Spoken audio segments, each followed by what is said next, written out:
Okay, cool. Let's get this shit started. Hi, everybody. Hi, folks. Welcome to sort of Occultists Anonymous, powered by Gehenna Gaming on the Onyx Path for Onyx Path Virtual Con. I don't know. I didn't prep this. Happy weekend, everybody. Indeed. My name's Chris, and I'm going to sort of moderate this thing. Oh, that's true. I'm gonna let Drew back? Just do some talking. So this is the All Things Mage chat. We're gonna talk for a while, at least a couple hours. We have, our sessions are usually 3 hours, so maybe that long. Depends on how long question goes. We have some community farmed questions about the system, about games at the table, about picking Meghan's brain. Speaking of Meghan, we do have our line developer. Is that the right title here? Yeah, line developer, lead developer. Okay. Meghan Fitzgerald. Hi. And then the rest of us are Occultists Anonymous. Drew is our storyteller. Hi. And then Ash plays Atratus. Craig plays Weird the Seer. Hey. And I normally play Songbird. But we're not here to talk about our show that much tonight. We're going to talk about Mage in general and a bunch of cool wizards doing cool wizard things. So let me pick out a question and we'll just kind of dive in. So let's just start off with, Meghan, do you want to just talk about a little bit about how you kind of came to be a developer for Mage and what makes Mage the best game that there is? Okay, I can't comment on that. But yeah, so the first project that I was a developer on for Onyx Path was the Changeling the Lost 2nd Edition core with Rose Bailey. And from there, I just developed things when I got asked to develop things. Dark Eras 2, I think, was the next one. And then, so I wrote for Dave on Signs of Sorcery. I had spoken to him previously about, writing for the line, but the core was out and Signs of Sorcery was the next book. So that's where I started writing on the line, and I talked a lot with Dave and our buddies, and we talk at cons a lot, and we've just chatted a lot about the game itself and,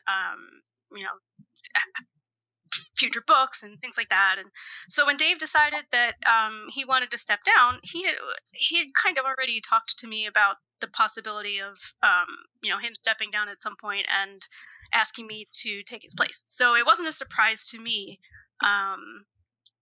but it was a great honor. I love Dave's work. I mean, 2nd edition Mage is probably my favorite game, not just of the Chronicles, but any game. So it was just a real, I was, went and smushed my face in a pillow and screamed. I was like, oh my God. But yeah, I'm very grateful. Dave is a great guy and a really good mentor and a great friend. And I am very happy to have worked with him on Mage and to take up the reins from him. Awesome. Yeah, it's funny you say, I kind of led into it with kind of this jokey version of like saying, why is Mage the best? But like, if you had asked me before we started our show, what's my favorite RPG? I would have taken about 45 minutes to talk to you about every game I've ever played because that's how my brain works. But God, I have just fucking enjoyed Mage so much, and like credit to everyone involved with creating this game. The spellcasting and the creativity that the rules allow you to have, I think, is just the best. Yeah. I never want to play a fucking wizard in D&D again because I don't want to have to read a spell list. Like, creative thaumaturgy is, oh my God, it's so fucking cool. Yeah. What do you want to do? Describe it. Does it fall under these general practices? Then you can do it. Yeah.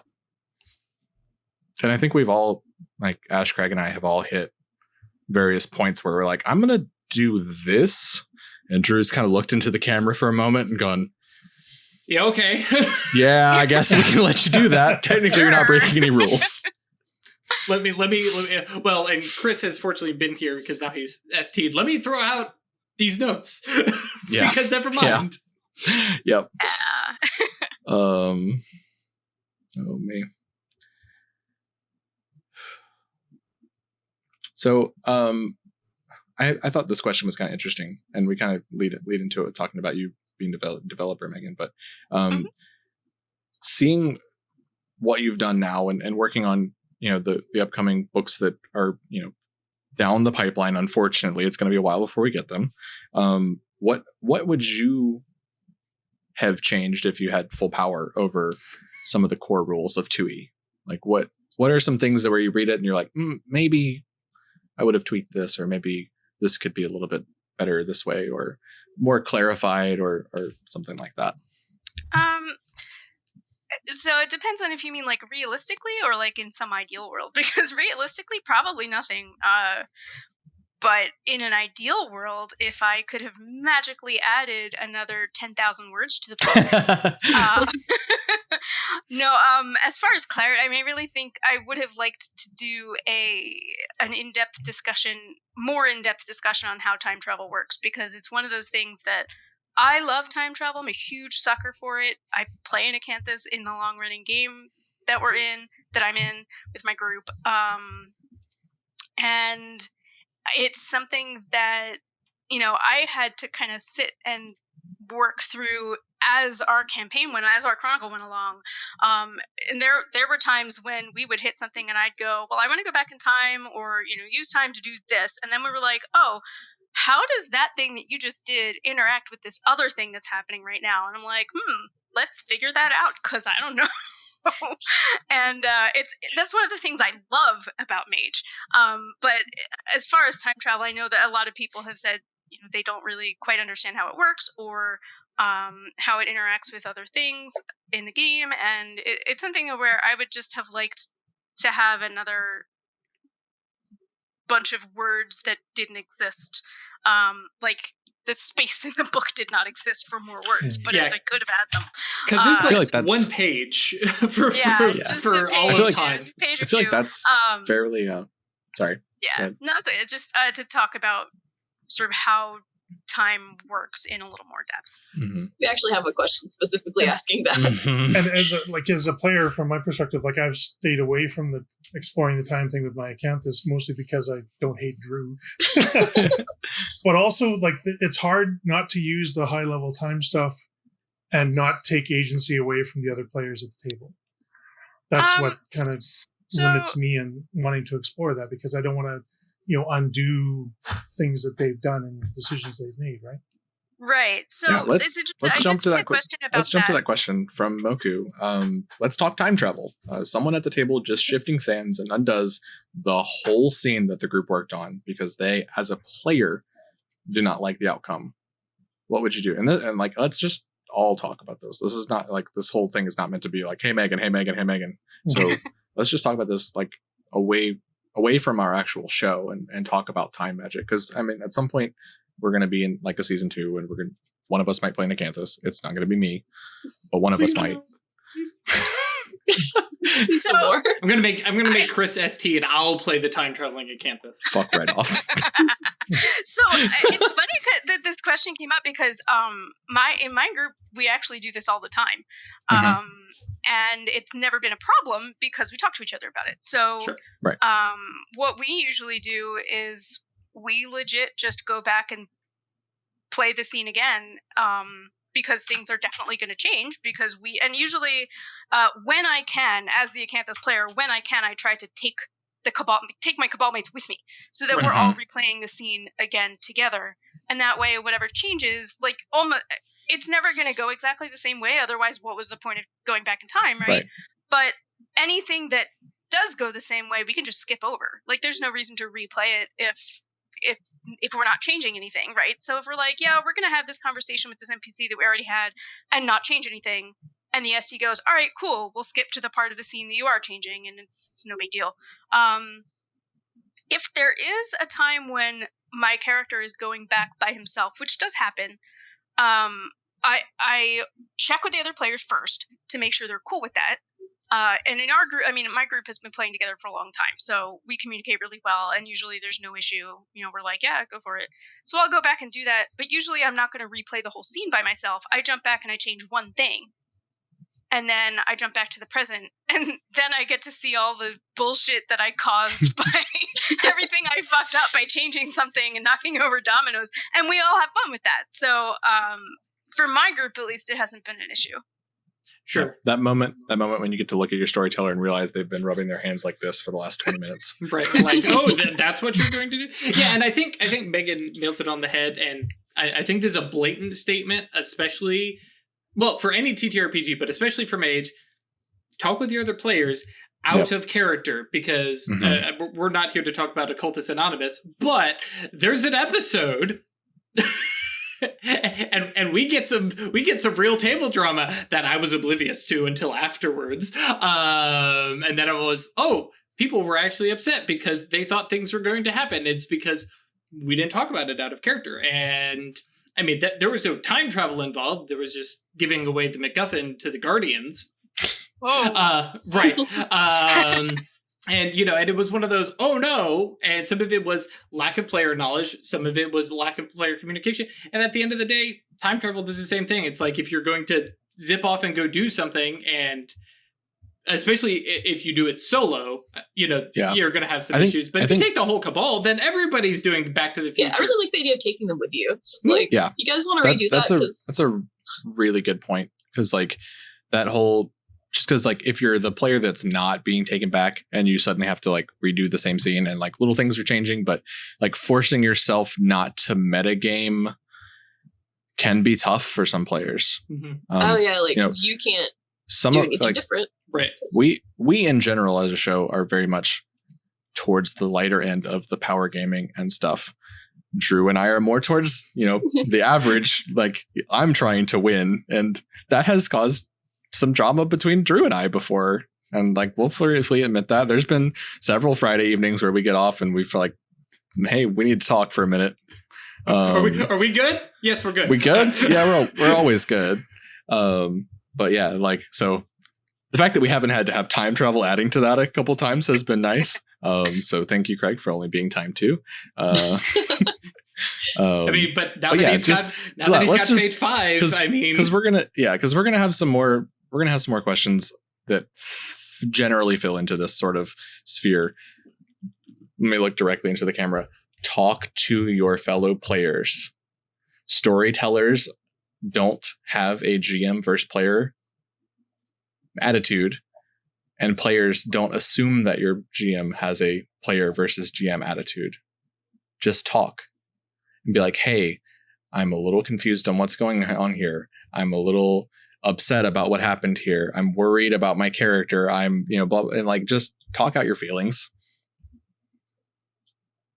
Okay. Yeah, and every once in a while, I mean, we would have something, because the question was that they, as a player, do not like the outcome.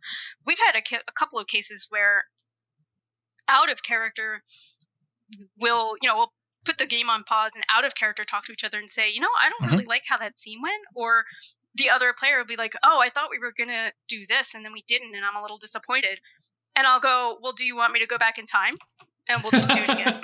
And they're like, yeah, let's do that. Sure.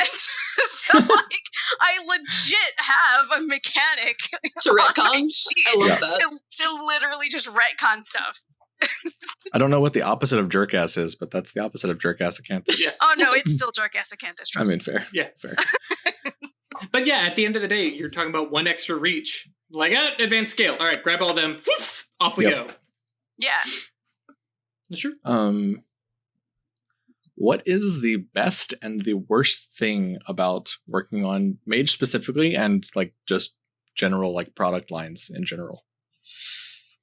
Which actually, I'm going to just step in here just because I want Megan to flex a little bit. Megan, what all are you like the lead and or writer fair. on? That's fair. Because I know we've got Mage. I think you're still in charge of Changeling, right? Yeah. So the answer is I've written for almost everything, almost all the Chronicles lines, and multiple of the non-Chronicles Onyx Path lines, in addition to things not for Onyx Path. I'm currently developing a book I can't talk about for Green Marine, for Modern Age, the Modern Age line. Published some great stuff. I was one of the developers on Dark Heirs 2. Which I've written is awesome. It's awesome. Which is awesome. It's a fucking great book. I'm very excited about it. Thank you. Yeah, it was a lot of fun to work on. I was a writer on the original Dark Eras. And it's a Dark Eras companion. And that was, I think, one of the reasons that Rose Bailey, when she was still the development producer, asked me to be one of the developers for Dark Heirs 2, because I had already worked on one and was familiar with most of the lines at the time and everything like that. So, but I've written for almost all the Chronicles lines. I think the ones I haven't written for are Geist, well, technically I've written for all of them if you count developing Dark Heirs 2, because I had a Geist era and I had a Werewolf era. Do we have you specifically to thank for Geist Mage Pirates? You do. Oh. I told you guys, Megan is the best. It's so good. Because I remember when I think I lull myself to sleep at night. It's just reading that chapter. Because if I remember correctly, that was one of the preview chapters, that was posted on the blog, and I was going, guys, Mage, and I talked Cancel about our that show for a year, going like, guys, like as soon as this comes out, we're done with New York. We're playing fucking Pirate Wizards. Yes. Yeah, I honestly cannot wait to use Dark Heirs 2 with my group. I'm so excited. I don't even know what era to start with.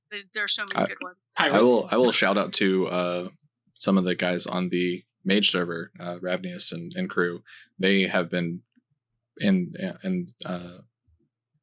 their gaming highlights channel. Rav posts really, really well written summaries of their sessions, and they've been doing a really cool super high concept mage pirate game that's been fun awesome to read about. I'm gonna have to check that out. It's very good. Sweet. But what else? I've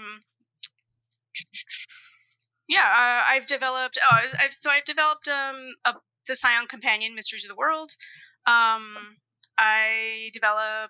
I'm in the process of developing the 2 antagonist books for Exalted 3rd edition. I kind of am I'm the line dev for Changeling and Mage, but I also just kind of sometimes there's a book where they'll go, hey, do you want to develop this book? And I'll go, sure.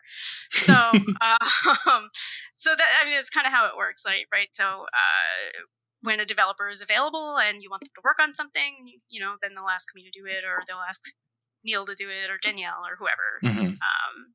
So yeah, cool. But as far as the best and worst thing, I say the best thing for me about working on Mage is kind of the same thing that I love about playing Mage, which is just that it gives me this opportunity to really dig in and explore all kinds of weird shit that there's just so much there. The setting for Mage is infinite, and there's so much you can do, and it's everything is mysteries, and I'm a huge sucker for mysteries. I love mystery fiction.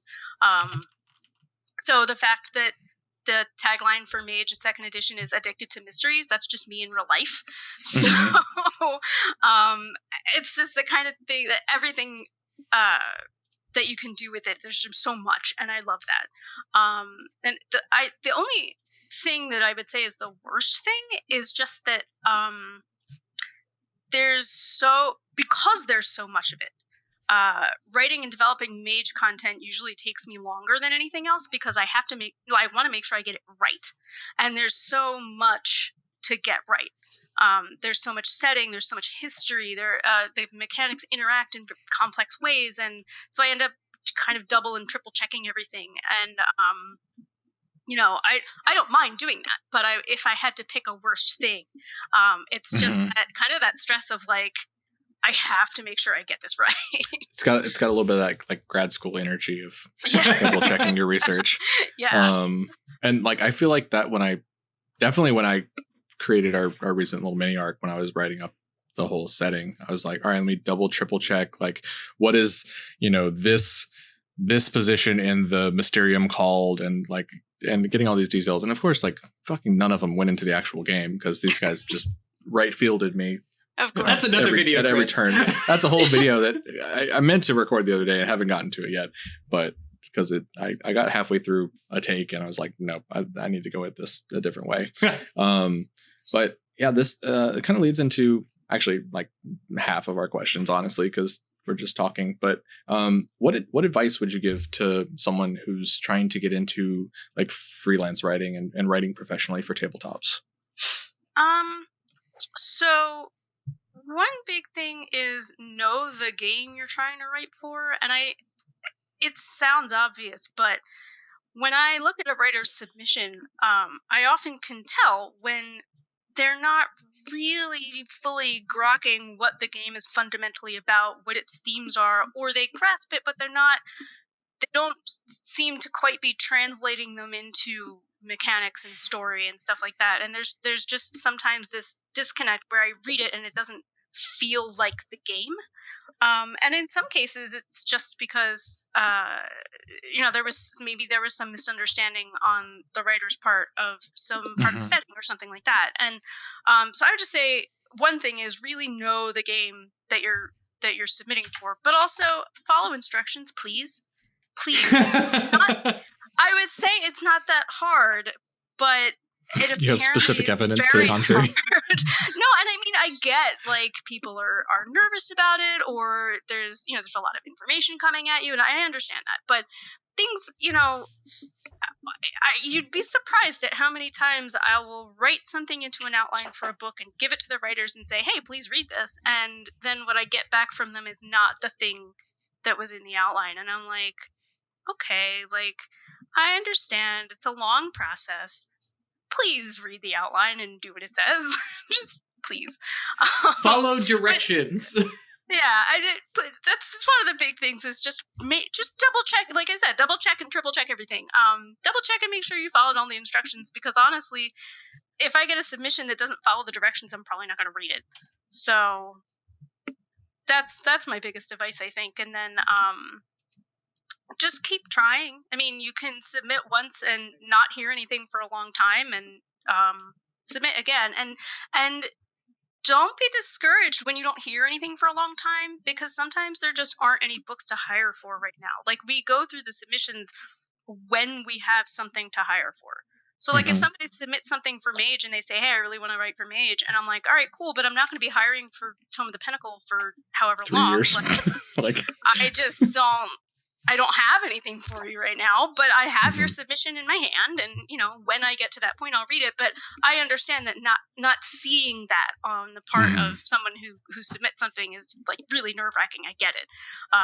So just yeah. I mean, that's like that. That's like that ultimate fear with like job hunting in the first place of like, I'm not going to hear back from this, whether or not I get the job. Like, who knows? Like, was I the next person not chosen, or was I just at the bottom? Or and especially with tabletop being such a foundational, creative kind of linchpin to a lot of people that get into it, like it can be even more. It can be even tougher to put yourself out there like that. So to people that do try to get their stuff published and that have these creative endeavors, like, more power to you. Honestly, like I can't do it. I've got a good head for creating some little homebrew rules here and there, and that's as far as I will ever go for it. So more power to you. Like, and there's no harm, like, with all the Kickstarter and stuff like this. There's no harm in creating a cool little like mini funded 1-page RPG to show off your skills sometime, or put it out for free on Reddit or whatever. Like, that's another perfectly valid option. One of my favorite experiences of playing tabletops in the last couple of years was running honey heist for a couple of these people last year. Like, do you want to just be some bears stealing honey? Like, that's fucking cool, man. They called me in for one more heist. Let's see. So yeah, Megan, you have experience basically writing for all these different books and all these different splats and stuff. Do you storytell much, or are you more of a player? So for Chronicles, I usually prefer to play rather than storytell for Chronicles. Which I'm lucky because my group has another GM/ST who runs Chronicles well, so I don't feel like I always have to do it. But for other lines, for other games, I'll run things. I enjoy running. Actually, one of my favorite games to run is Rose Bailey's Beautiful Anomalies. It's a game that she made on her Patreon, and it's so much fun. Running that is a lot of fun. Yeah, but oh yeah, no, I've been collecting them, but we're gonna get to them. We're gonna get to them after everybody you can put want them them in. to think they were being missed. Chat. We're not ignoring you. We are seeing you. We're appreciating it. I'm just putting them at the bottom of our list. Throw your puns in there if you got them. You know, we at OA are pun positive. Let's see. Let's find our next question here.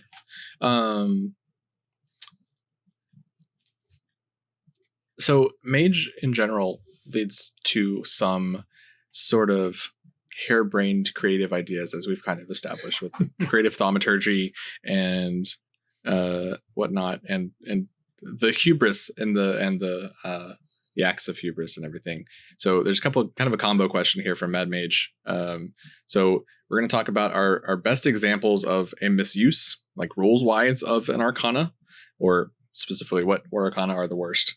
And then let's talk about what is an example of a just overly complicated or bad plan that you've seen like backfire or go wrong.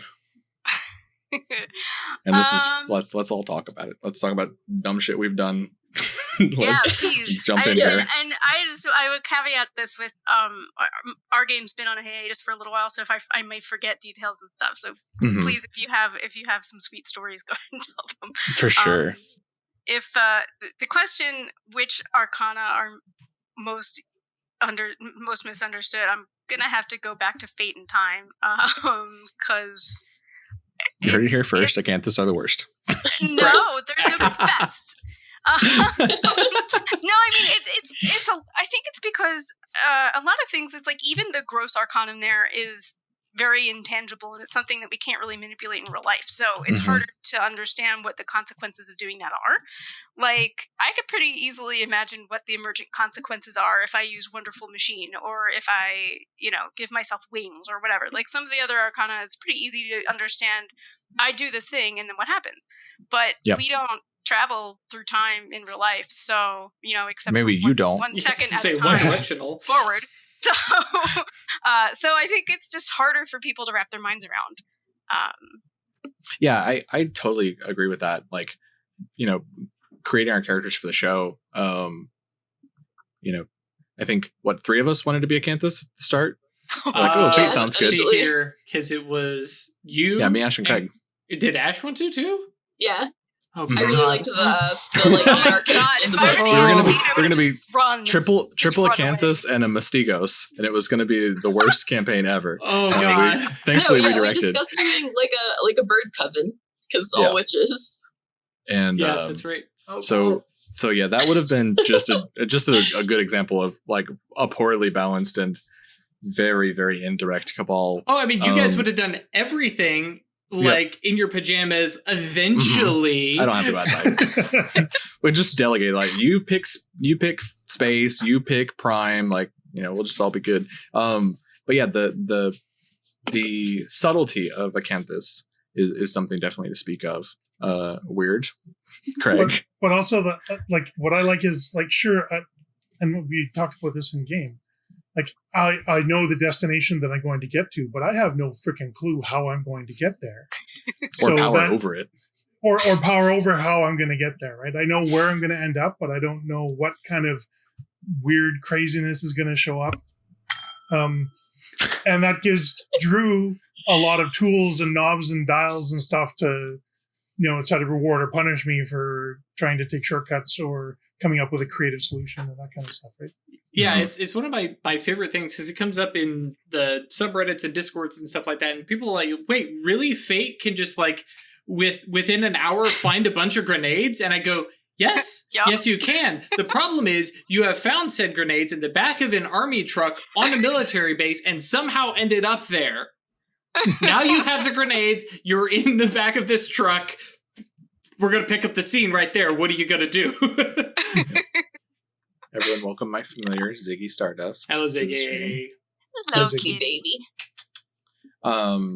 Yeah, so as far as the most overly complicated or just bad plans, I think we can also maybe just look to Craig again. Wait, hang on. Which one did he do now? I don't know. My group, Sobrimos, has had some pretty weird I mean, plans.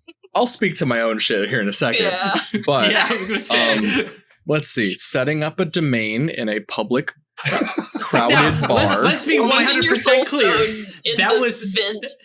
that was just Craig, not necessarily in Acanthus. That was Sure. weird, not necessarily. No, I in mean, we're Acanthus. talking specific examples. That's true. That's true. We're that not was part talking of the about question. Arcana. Yeah. So yeah. That was a good one. Going Drew was to- very nice about that and didn't like. I rolled and yes, the people who saw it were local sleepwalkers who were like, "What the hell was all that?" Huh? But none of them were seer aligned or anything like that. But yes, Good. But to be fair, a meeting. In the same scene, Oh yes. Songbird also unleashes a potency 8 80 subject words of truth Oh to my god. convince everyone that they had not in fact been part of child trafficking of the 16-year-old that was in the bar. Oh my god. What is it about Sobrimos that just have to use words Look, of truth every 5 minutes? It's the Also best flashing spell. the nimbus It's so and good. It's the best spell. You just say real shit and everyone has to recognize that it's real shit. So long as it's the actual truth, yes. And Exactly. no, Perry, don't worry. Chris is not getting out of making bad plans. He is admitting. I fully fucking dive into that shit. Yep. There's also the night with Tassos of Yes, that's trading- what I was going to bring up. pumping myself up full of life magic and then allowing a Order shit, what- Dracul. Ordo Dracul vampire to experiment on me in exchange for Oh. information on the vampires. Yeah, that sounds That's about right up there at the tippy top of those stairs of Which hubris. What do is you You mean now- know? that's a Bad bad ideas. plan? That's just, normal mage stuff. Now, Exactly. I am going to I mean, give it was Chris. a very good That's plan. the It problem worked. we're getting to here, right? Like Chris- mages are the worst. Chris does get brownie points for this, though, because he was going to be gone the following session and Mhm. wrote me I wrote in myself out for a week. a reason for his character, and I was like, man, I can't even be mad about this. Yep, we're just rolling with it. Like, sure, yeah, absolutely. So, yes, somewhere there is an Order of Dracul Nosferatu with jugs of Sobrimos blood. Nice. Yes, sure Yeah. will not Nice. backfire Yeah, or that's not anything. going to come back to haunt us in the future. Definitely not. Yeah. See, that's the thing. That's the thing about this Friends. question is that when you say a bad plan, like I have huge air quotes around that because Yes. the worse the plan is, the better it is. Like Yeah. I love that shit. You gotta Well, build up that hubris bar like it's a fucking video game. Right, yeah. Like it's Well, a super and- bar, you build up your hubris and then you go megalomaniacal and Yep. go to Yep. town. Yeah, now let's... You gotta force your best friend to awaken with words of truth. Yep. Another Yep, word of that's truth true. point. Yep. Permanently Oh, no. blind him. It's cool. Yep. Yep. It's Yeah, fine. Yeah, have fun making banishers. Yes, Yeah. which Yeah, I Drew- rolled another for. example where Drew has been extremely nice as a storyteller in this game. And that both Craig's Weird's Soulstone and our boy Network coming out as a banisher were all die rolls. It was just literally a D20. It's like, all right, 50-50 shot. What happens?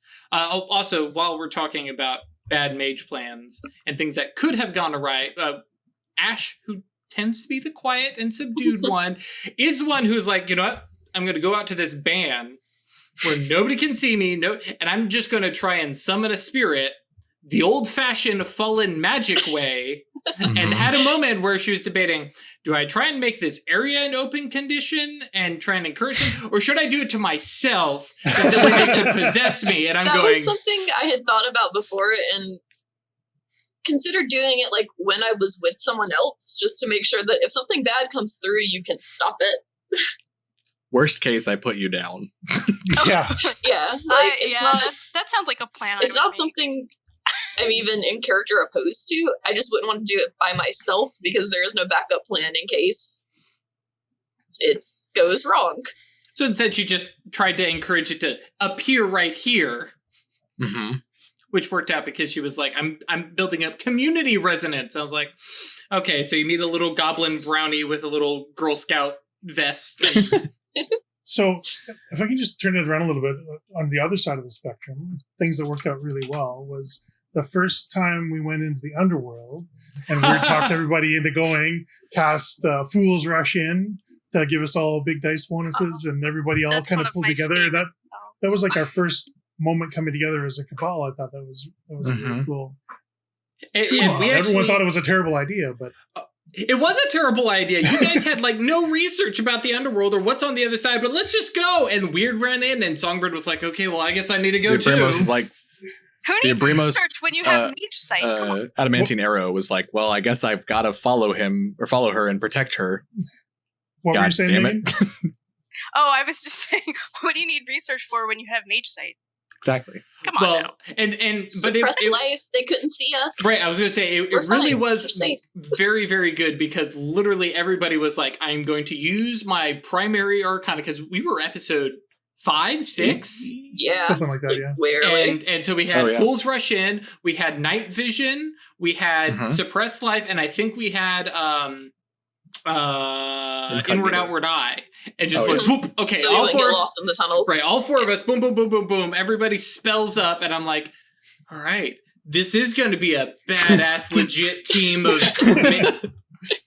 I don't know where it went wrong. It all went wrong when John left. No, because John was just as bad.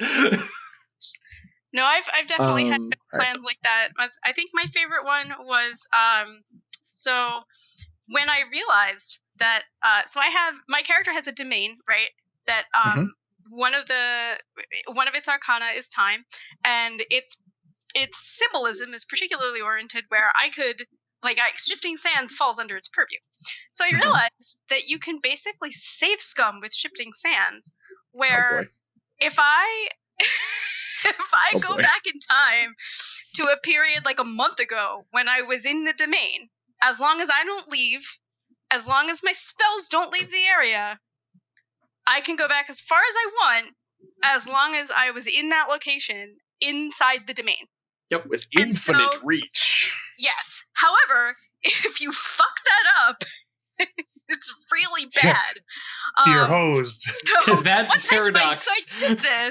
I did this one time to go back in time. We ran into a situation where there was this ghoul that worked for a vampire crime family, and he did something terrible. And so I was like, well, we'll go back in time and stop him. But it was like a week ago. So I was like, all right, I have to go back in time and then call him on the phone and get him mad enough to come at me, to come to my sanctum to try to kill me so that I can kill him first. And so we did this, and he showed up, and he was pissed, and we had this fight, and we ended up killing him, but I failed my act of hubris, and went megalomaniacal and decided that the best thing to do after I killed this guy was to mail his head in a box with a snarky note to the crime family's boss, who was a vampire elder. Sure. And just jumped back into the present with, just what's going to happen. And my character literally woke up in a coffin. Yep. That was just the greatest blindly thing I've jumping ever forward. done. Just blindly going, yep, this is something I did. Let's find out. See what happens. I bet you're wondering how I got into this position. Yeah, no, it's totally So am the I. opening scene to Megamind. I bet you're wondering how I got here. Mm-hmm. Yep. What Harry is in says the what's box? A Megan. Yep, A Megan is in the box. All right. So we have kind of a bunch of questions here that all are related around what's Megan gonna put in books coming up. That I know we can't necessarily answer all of them. So Ravnius did have kind of a more general question of, barring any sort of White Wolf approval, disapproval, etc., are there any particular themes or expansions of mechanics or bits of setting that you are particularly intrigued by or you'd like to push Mage towards, I think is a fairly Vague. open and vague way to ask that question. If Megan got to pick what book she wrote, and Right. Yeah. That's a tough question because, like I said, I mean, there's so much to Mage that already exists that it's tough, and because there are so many options for players, and because there are 10 Arcana and everybody is drawn to something different.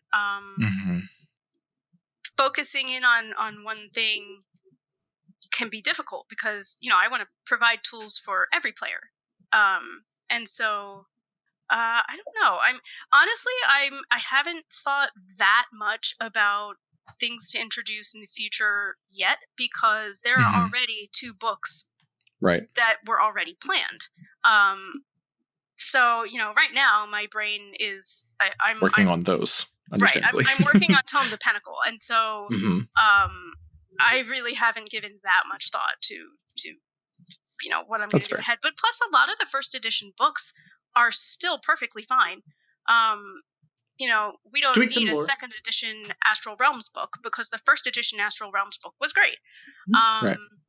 Stuff like that. So that's something we've kind of been like backfilling our setting knowledge with every now and then is like, hey, we're diving into, focusing more on some seers. And so like, I'll go back and read the Seers of the Throne book and be like, oh, did you guys know about this? Cause it's real fucked up. Yeah. Yep. Or, I think the legacies, the ancient legacies, the sublime are both good. Especially the lore of the legacies is still completely relevant. Yep. Yeah, totally legit. I don't think too many of them change too much. I will say one thing that I would like to do is Mage has had 2 Night Horrors books, and it would be cool if I could do a third one. Because the first one was I'm gonna forget what it was. The Unbidden or something. I forget what it was called, but it was about all of that weird shit. And then, of course, Nameless and Accursed was about actual mage adversaries. And there's so much more out there. And I would love to do another Night Horrors book, say, that focused on stuff from the lower depths or all kinds of stuff. In particular, it would be cool. And this may happen in Fallen Worlds, depending on what goes in there. But it would be cool to revisit the Inferno. Because we were just talking about that. Yeah, I enjoyed that in first edition a lot, and I'd like to find some way to pull it into second edition, whether it's Fallen Worlds or something else. Very cool. No complaints here.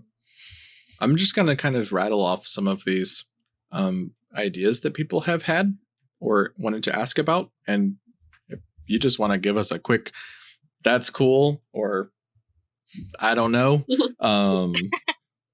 then we can talk about that. Okay. I know people have talked about having a crew or conspiracy-esque mechanic to mechanically represent a growing cabal. Because the crew mechanic rules are fucking pretty rad. awesome. Yeah, no, they're very cool. And they were the basis for other things like Mummy Cult rules for second edition and the conspiracy rules for Deviant. Yeah, I mean, I think it would be cool because Mage already has plenty of social structure With levels, the mystery right? cults and the orders and stuff like that. We've got orders and the caucuses and all that kind of stuff. So yeah, I think there's almost certainly a place in Mage where we could use those rules.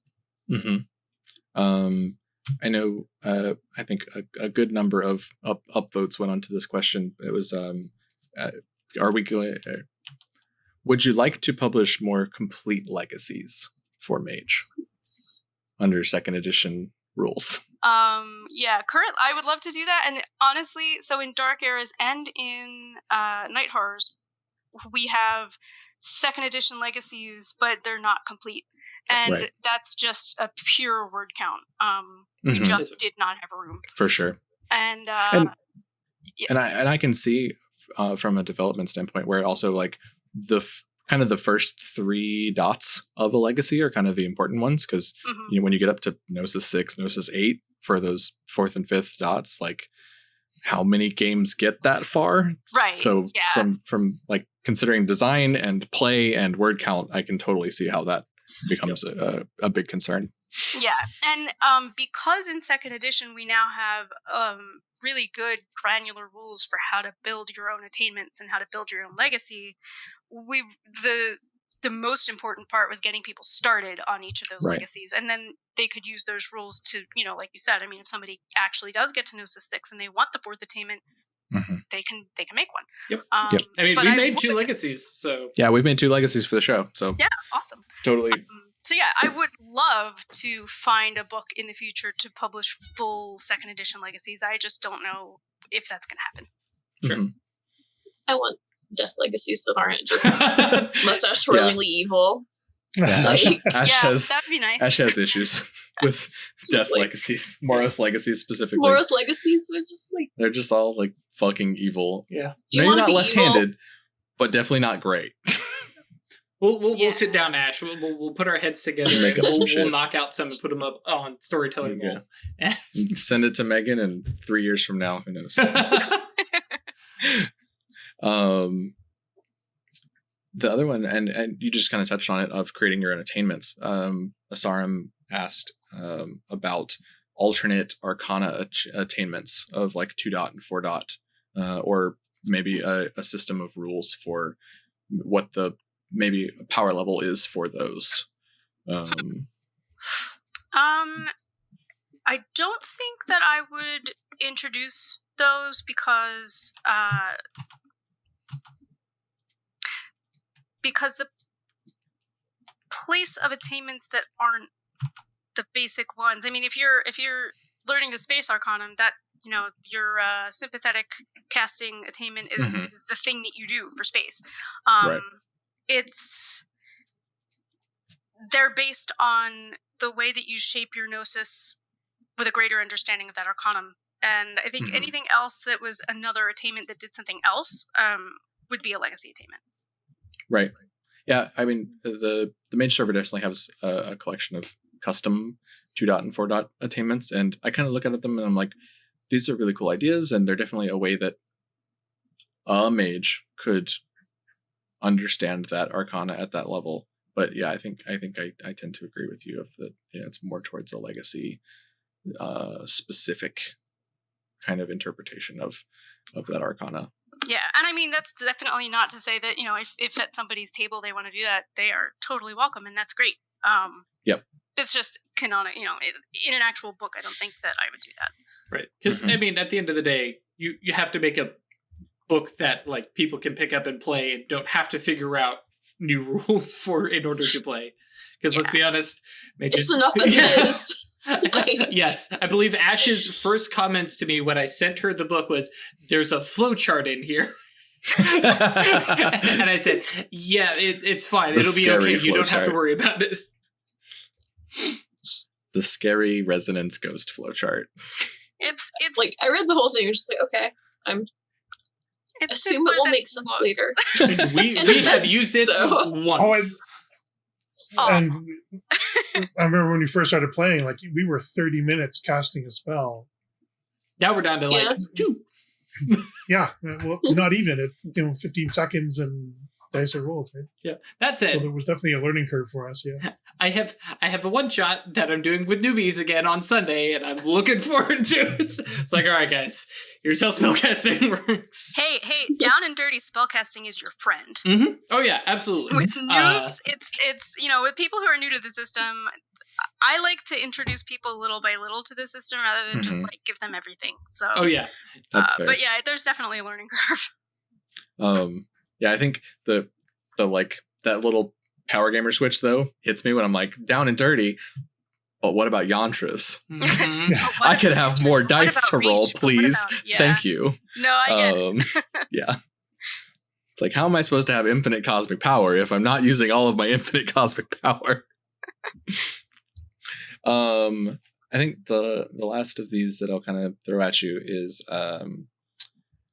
is there, could you see more products that are kind of pre-considered, I won't say pre-published adventures, but like pre-considered scenarios or setting materials, like the Boston Unveiled, which is such a cool book from the past of Mage. Yeah. So expanded setting locations and stuff like that. Yeah. So one thing is, Mage is one of the few, if not the only, I can't remember, Chronicles line that does not have a jump start. So for second edition, because there was no Kickstarter, and but Vampire has one, and I'm not sure about Werewolf, but I'm playing Mage in doesn't have one. As part of the con tomorrow, I'm playing in the as yet unpublished Geist Jumpstart. Yes. Which I'm really looking forward to. So because Mage doesn't have one, I would definitely love to make one. That would be great. And I love location, like setting books like that. But the trend for second edition has really been veering away from one entire book that's nothing but one setting, more to something like Contagion Chronicle or Dark Eras, or like what the core books do, where they present multiple settings, or like even the Mage core has that chapter on the 4 mystic locations or whatever it's locations called. And so it would more likely be something like that, where it would be a whole book filled with multiple, like each chapter is a different location or something like that. I would love to do that. I mean, I'm just saying, if you ever want to do like a jumpstart set in like New York City, I know some folks. We've got some NPCs. Yep.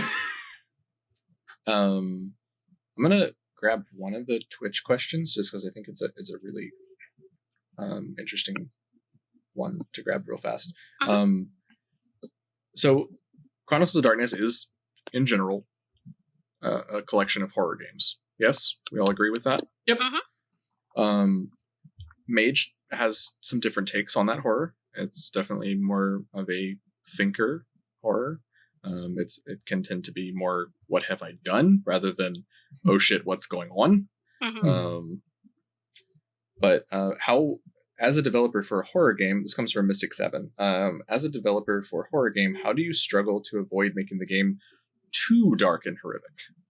So this goes back to a couple of things. It goes back to, one, the thing that we talked about early on, which was communicate with your players, communicate with your ST.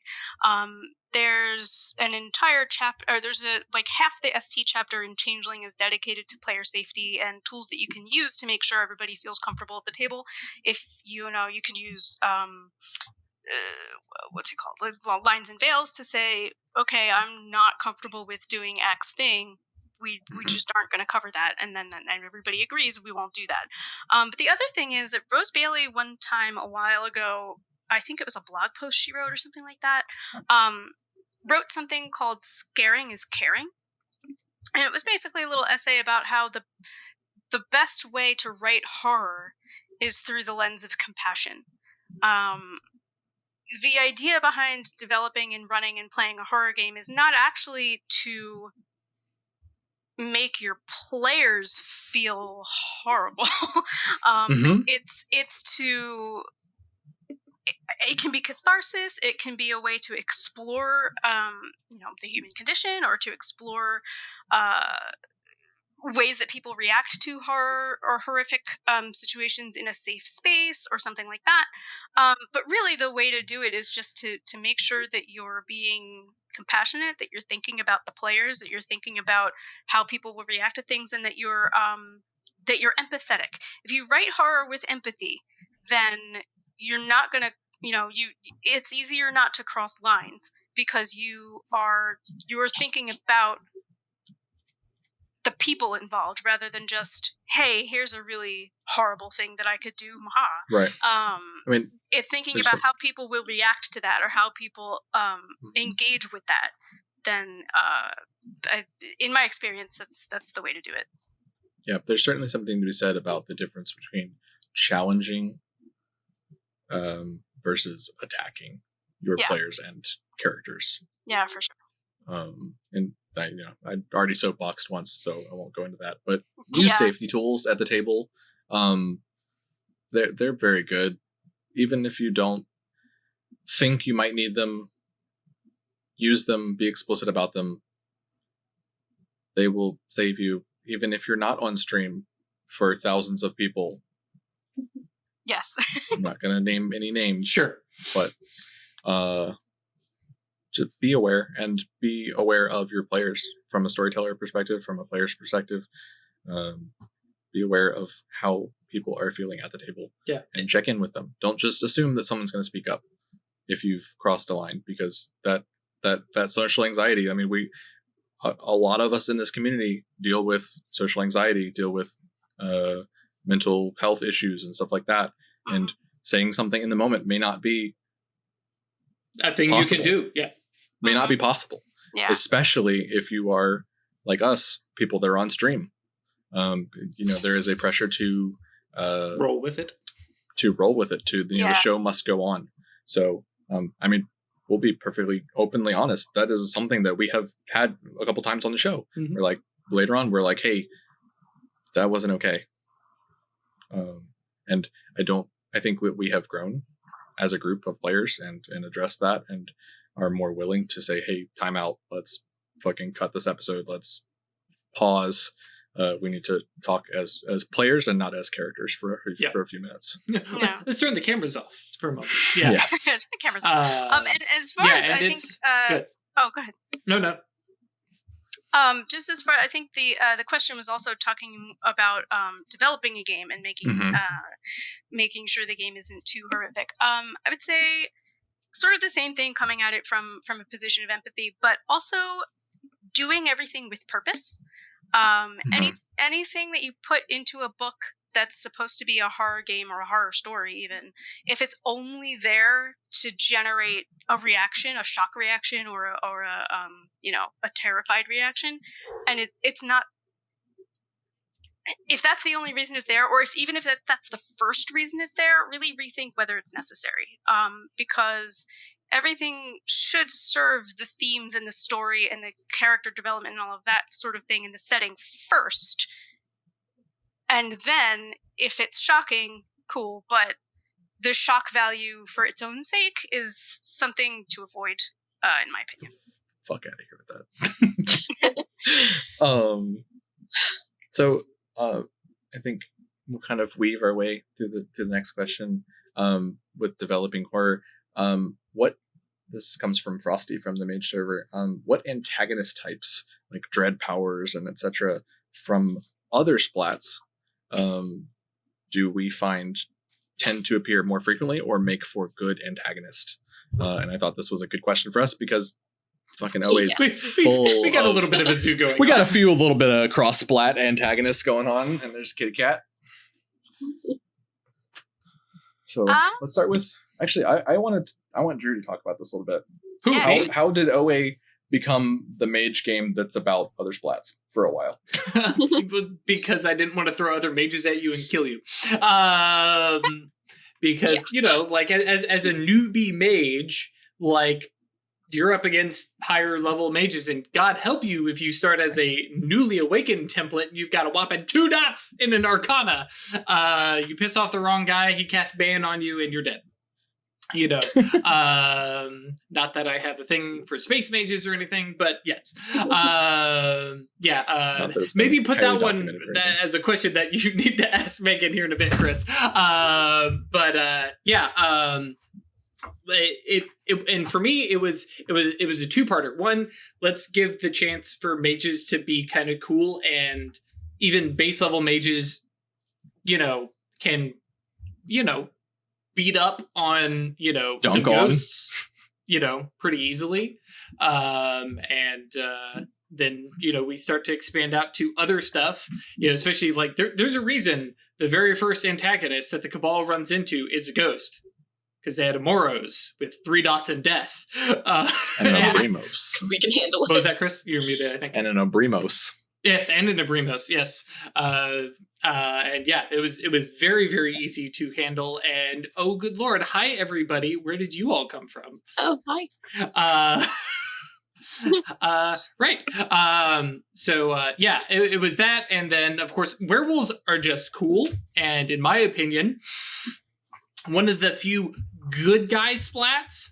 Because, like, you can play a good guy vampire, but... They're still a vampire. Right. They're still a vampire, and, like, you can't look at any of their, like, covenants and go, oh, this is the covenant of the good guy vampires. Like, Mage, you could look over at the Free Council and go, these guys are all right. And there's some messed up stuff, but yeah, they're all right. Werewolves, you could go, these guys hunt people who are claimed and possessed and no longer in control of themselves. That's a good thing. I think we can all agree that's a good thing. And so, boom, those are the guys who end up in the game. But then they want to kill my haters. So, specifically speaking to the werewolf point, because we had this moment on Wednesday where we realized that from the perspective of spirits, werewolves are cops. Mm-hmm. We had a moment about that. Did you need to sit and just kind of stare out the window? Yeah, sorry, Chris. Yep. You're the spirit cops. Yep. Yeah. For me, like, it depends. You were saying because you had a Moros, so you introduced Ghost. It totally depends on what the arcana are that your players have and what they're best at. Like for me, I often play mind mages because I really enjoy doing stuff with the astral and messing with telepathy and all of that. So our game had a lot of astral stuff going on because there was a mind mage in the group. In general, I love having other splats show up in mage games because it's fun for me as, like, out of character, obviously. Well, I know everything about, say, Prometheans, but as a mage character, I know jack shit about Prometheans, and it's super fun to go through that process of my character doesn't know anything about this, and I get to jump into the deep end and, do some wacky stuff and figure it out. So I enjoy using other splats as antagonists and just NPCs in mage games. I really like having them for that reason, just because, like, the way I built my character was as someone who is very intellectually curious, brand new to this, wants to see and learn everything. So, yes, tell me about described werewolves. A mage. Let me meet some ghosts. Yeah. Well, no, specifically... And be friends with them all. Yeah. Not just, like, looking for, like, power and such, just... Right. Yeah, just a exploring whole new world right? I want to explore. No interest in exploiting the splats that she meets. Right. Well, I can see that you're Mysterium, so that makes sense. Yeah. I will say, from a bit of perspective after the Richmond game, I had every intention of having no cross splat stuff going on, and then, like, through the course of 4 weeks of play, I was like, well, this actually would make sense. Like, if the Thyrsis head of the Concilium is being secretive because she doesn't trust her the rest of the council, maybe she does recruit some werewolf allies. That makes total sense that they would be able to, like, get along at least on a professional level. Right. And, like, have having some back pocket Rahus is not a bad thing to have. And so unless they rage on you. Yeah, well, fair. But we do have a deviant in our show. We don't have full rules for him yet. But there are, I think, a lot of potential ways that deviant could be crossed into mage, because, again, we talked about being at the top of that set of stairs of hubris and just fucking yeeting yourself down it and just finding out what happens, and there are, I think, any path of mage could do enough to a person if they're curious enough to create a deviant. Oh yeah. And Deviant's going to be awesome. I can't wait until you guys see the finished book. It's amazing. I was super happy with the manuscript. I loved it. Yeah. I loved playing in it and being an badass Nazi killing young lady with a dog who gives magical healing kisses. Like, that's my jam. That's so good. There's two things Drew likes in this world. 3 things: necromancers, venom, Yep. and base building. Yep. Pretty accurate. Yep. So yeah, this kind of leads to Yes, Travis was gooey. I thought I had another question for this. Let me see. Maybe I didn't. I just want to talk about Contagion Chronicles and how excited I am to play it one day, and it just sounds so cool. And like the entire core conceit of Chronicles 2nd edition being, hey, these rules are meant to play nice together, and like a further doubled down version of that, and it's about saving the world at different sort of tiers of focus of how, you know, do you want to be street level Avengers or do you want to be cosmic Avengers? And I think that's fucking cool. Yeah. Totally. Well, and I think Yes. Contagion Chronicle hits a really, really good thing that we see occasionally in movies and comics, Venom being one of the big ones in my head, which is it's really, really fun to watch the scary, scary guy that you have been fighting with or conflicting with, and all of a sudden he goes, hang on, we're going to put this on hold. You and I are going to team up, and you go, yes, please, because it's the best part in all of Star Wars. I'm hyperbolizing here, but when Vader goes, yeah, you know what, I'm going to throw the Emperor down the shaft. Sorry, spoilers. Like, that is such I can't believe what great, you've done. that is such a great moment, and everybody goes, yes, because here's Vader in his scary black armor, and we've been terrified of him the entire movie series, and he's just tanking that Force lightning and then lobbing the Emperor down the thing. And then you get to tack on the whole, like, fatherly love little checkbox, and it's just like, man, all right, I'm good. Yeah, Contagion is going to be awesome, too. I can't wait till you see that either. We're here for it, Yep. honestly. Yeah. I've got Drew a game and to run already. Yeah. Drew and I especially, I think everyone in the group will admit that we are out there looking into things a little bit more and reading up some of the Kickstarter manuscripts and stuff like that. And like, there's so much cool stuff coming from Onyx Path in the future, and not even all of it is Mage related. So I'm Yeah. just very excited. That I would never, I mentioned it earlier, but I never would have expected that this, for my personal taste of RPGs, way crunchier system would have captivated my interest. You're much. a barbarian only playing. Hey, I made as You close did to make a a mother- barbarian. you did make I a made a fist barbarian wizard, in yeah. Mage. Like, I was going to say, he's you're in a Primos arrow. And a literal excellent MMA MMA fighter. fighter. Fist, yeah. Yeah, I'm a punch I mean, wizard. I also made necromancer librarians. Mm-hmm. So yeah, I think Multiple we'll just put up a big heart to everything that's coming. Mummy 2E, Deviant, Mummies are so Contagion. cool. Mummy needs to come out so I can have Rebuke the Vizier show up and just watch as the entire cabal goes, what do you mean I can't cast spells right now? What? No. I reject this. I'm pulling the X card. Wouldn't it be great if you had friends who weren't mages? Mm-hmm. Well, the problem is Rebuke the Vizier works on any wacky supernatural powers, basically. Mhm. It becomes a clash of wills to even be able to do it. I mean, do werewolves need supernatural powers to rip you apart? To change into a rocket? Ask Or her to change S2. into Garu form? Ask your ST. I don't know. Yeah. Hang on, Megan. No, I'm not going to put Megan on the spot with mechanics questions. Don't do it, chat. Don't do Also, it. werewolf is. You want to ask Chris Allen about werewolf, not me. He's the expert. Chris Allen, come on by. We'll set up a Q&A with you because I definitely know there's a lot in our Occultists Anonymous Discord who would love to talk to you about werewolf.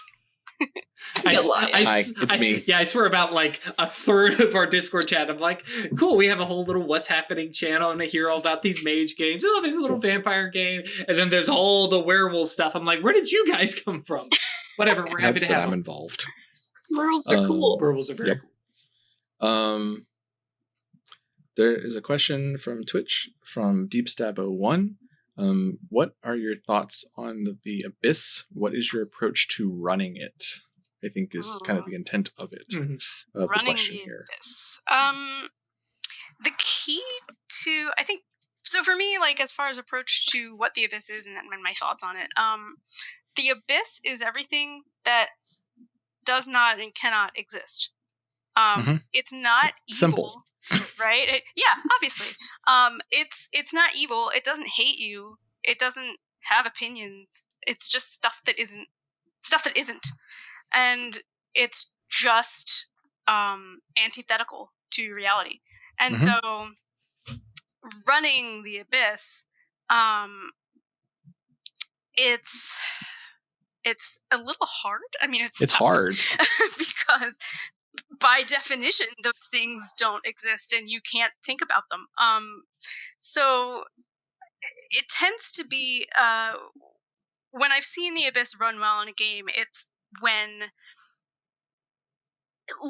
it's very insidious, right? Little things that just are wrong. And it's really hard to, they're just, you try to study them and you kind of can't. And everything seems off. It's a very unsettling thing for a mage to go, I don't know what's going on. I think Ripples did that then. It's also, from a player perspective, infuriating. Yes. You're like, hey, so I know the rules of this game and I should be able to do this thing. And your storyteller goes, fuck you. Nah. You're like, nah. Yeah. Drew, do you want to talk about Ripples as an example? Because I think that's from what I've seen of talk about Mage games, that's one of the best Abyss things I've seen. Yeah. And I'm not just saying that from being part of the show.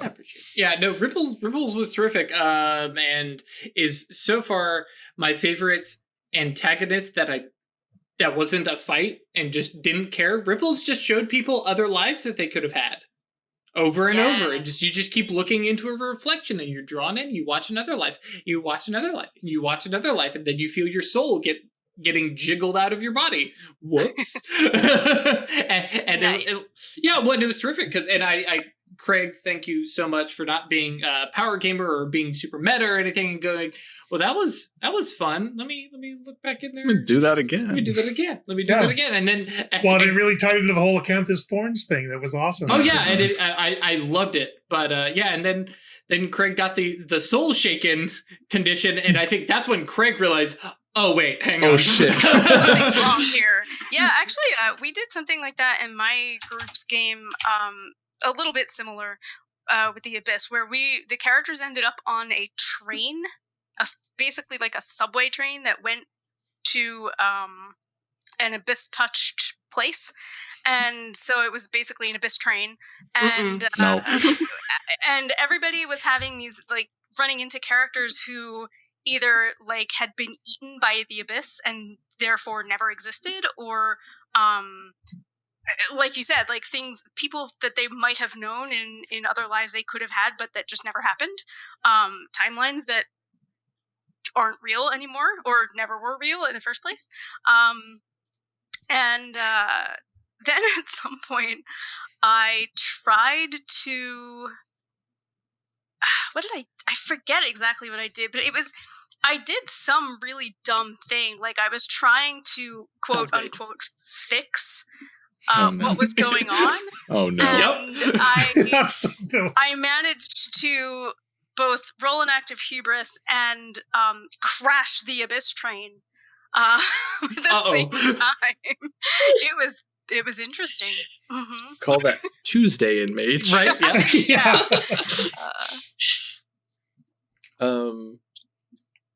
So you don't think the Abyss necessarily needs to be horrible stuff. It needs to be weird, freaky, not stuff.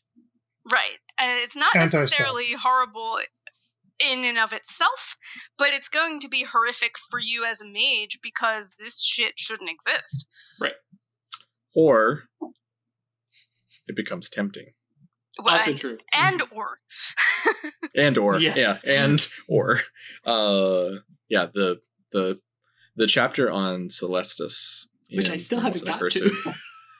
really kind of settled my brain into being like, oh, okay. Because before, all I know was like, hey, there's brain spiders. I don't want them. We have that emoji. By the way. Keep the shout out to Amanda. We in general as a show are very scared of the paradox. We don't want to deal with the abyss. We want to keep the abyss out of the real world. And but I could see as a player having some fun playing a just super hubris laden Celeste as bad man as character. Yeah, I mean, in the future. and one thing that's kind of my jam with that is like playing the person who, well, I only caused a little bit of paradox. It's okay. Just a I little, mean, if I just use paradox as a weapon just a little bit, it's fine. but just release it. You know, it's fine. It's okay. and then after a while, you're like, oh, maybe this is not okay anymore. But now I can't go back. Nope. Yeah, you turn and look behind you, and that entrance to that tunnel is real far back. Yeah. Like how far? Oh, that is going to be a bit of a walk. And I didn't bring any snacks. The abyss provide snacks. It's fine. No, fine. thank you. That was one of the interesting things about playing Drifter, because he was not afraid to skirt that line, or even like, you know, if I can take a half a dozen seers with me, I'll dive off the frickin' diving board. Heck yeah. Yeah. Mm, Drifter yeah. the Abrimos, whose opening scene was No, hang on. Let's clarify here. That was not Drifter. No, Oh, sorry. sorry. I'm Drifter. Vicar. Yeah. Vicar. Sorry. I'm glad, I was I'm gonna glad say, I'm not the I mean, only one Drifter that's would done do that the sure. entire time of this. Yeah. Vicar the Abrimos, whose opening scene was having a seer rival send a supernal being to assassinate Vicar, sending the angel of death at him. Damn. And Vicar trapping him in a van and just unloading with big old pistols and just And Paradox shooting itself. fish in a barrel. Yeah, and Paradox Yeah. itself. Yes. Ooh, Yeah, that was definitely an interesting character to play. But that it was my first it was- left hand moment. I wondered about My that. character, one time we were up against some hunters, and they were getting the jump on us, and my character got pissed and ended up deliberately causing dissonance, like deliberately Yep. exposing them to paradox. And then a minute later, he was like, "Holy shit, that was a bad idea. I can't believe I did that." And Yep. it's the thing I really, really love about Mage compared to breaking points, because breaking points, as far as I've seen, happen in a moment. You roll the breaking point right then and there, whereas acts of hubris happen at the end of the scene. You have time to sit down and think about what you've done. And you Yes. go, "Oh, whoops." That was a big whoops, huh? Hmm. Or it's even better when you don't go whoops and you're like, yeah, it's fine. Yep. This is fine. This is fine. The Some- house is burning down. It's fine. Somehow, Songbird's still sitting with 6 wisdom. Six? And I don't know how. Six? 7 wisdom? Six. You have 6. Okay. Yeah, I Yeah. lost one. Yeah, you. I lost the one related to network. Mhm. Well, it wasn't related, but that's what led to network. Yep. So we talked about Celestis and the Abyss, and I think right along those same hubris lines are the oh shit, I just had my brain fall out of my head. The Tremere, also from Nameless and Accursed. And we talked about some of the horror of Mage being the what have I done. But Perverseness D&D from Twitch chat asked a little while ago, who was it that put forward the idea of Mage as addict? The need to discover. Mage has always been a great line, but at times has seemed a bit left of the mark for a horror game until the idea of that addiction to mystery got introduced. Oh, that was Dave Brookshaw. I was just going to from say, I Second think we Edition. blame Dave on that one. Yeah, I think Yeah. Yeah, that was part of his. I mean, he when he started to figure out what was going to go into second edition, what it was going to look like. You know, he's got his huge setting Bible that he wrote for the writers, and that was all him. Thanks, Dave. Yeah, I think. Yeah, thanks, Dave, for a lot of stuff. Yes. Yes. a Oh, lot yeah. of things. But yeah, I think just speaking to that from a player and from a mechanics perspective, the thing where it finally clicked to me was obsessions penalize your acts of hubris. That is such a core mechanic as setting and setting as mechanic.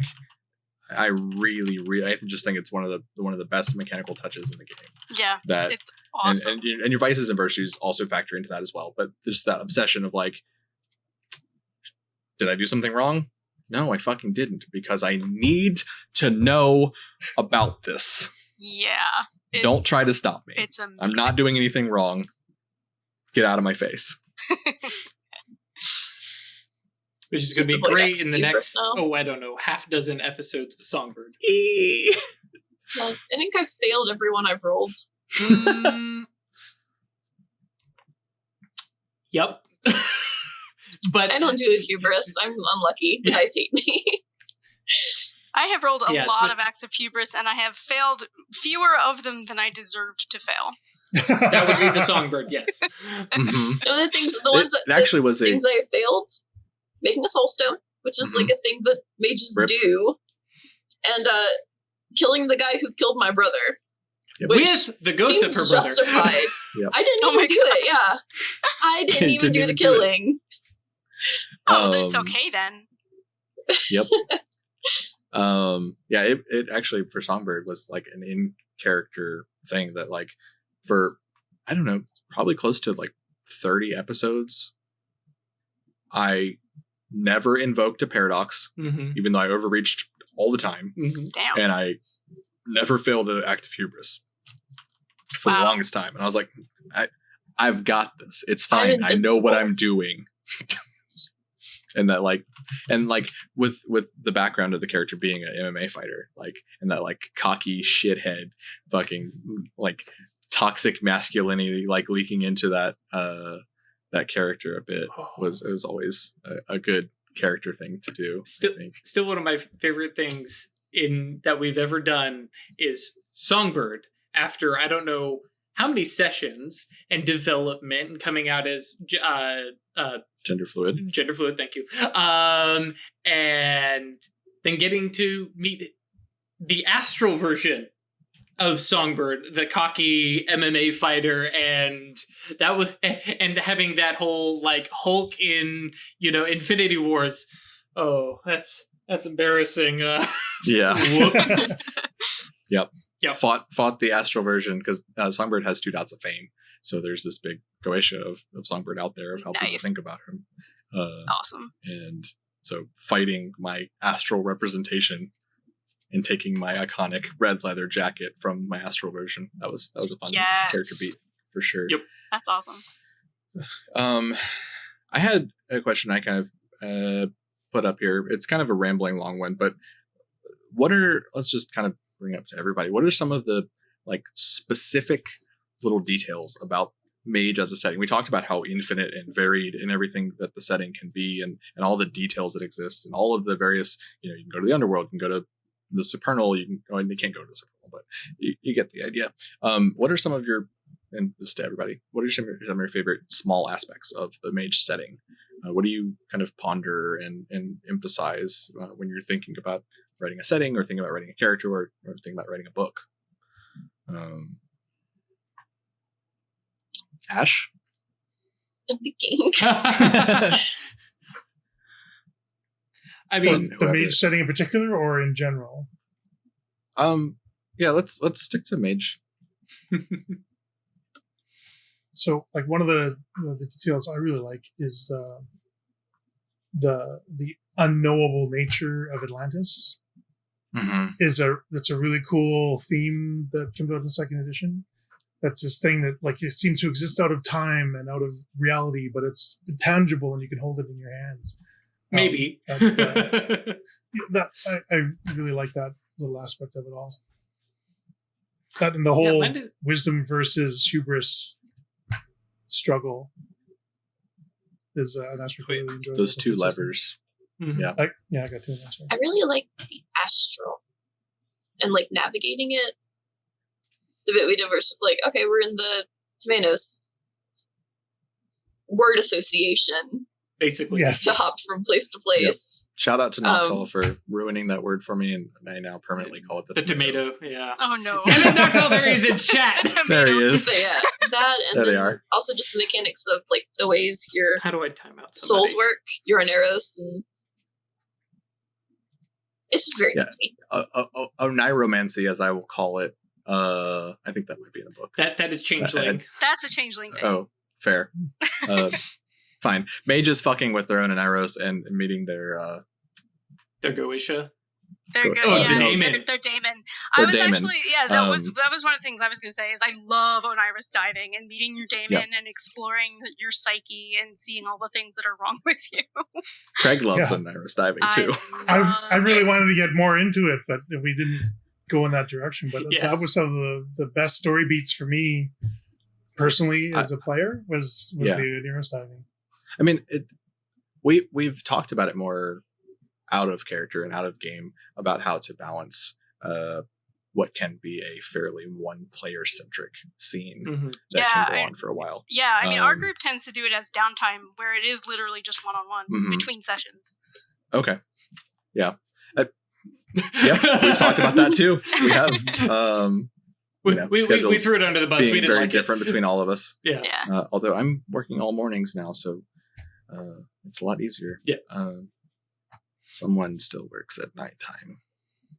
One day, Oh well. Yeah. One day. but From being a vampire. yeah, no. The astral. Druid? Yeah, the astral is literally the thing that like because I like playing mages in games general. I like playing my necromancer and stuff like that. And when the Moros are here, they're literally necromancers. Can I raise zombies? Cool. Yep. All right. I can even make golems and pets, minions. I'm on board. And then flipping the astral realms.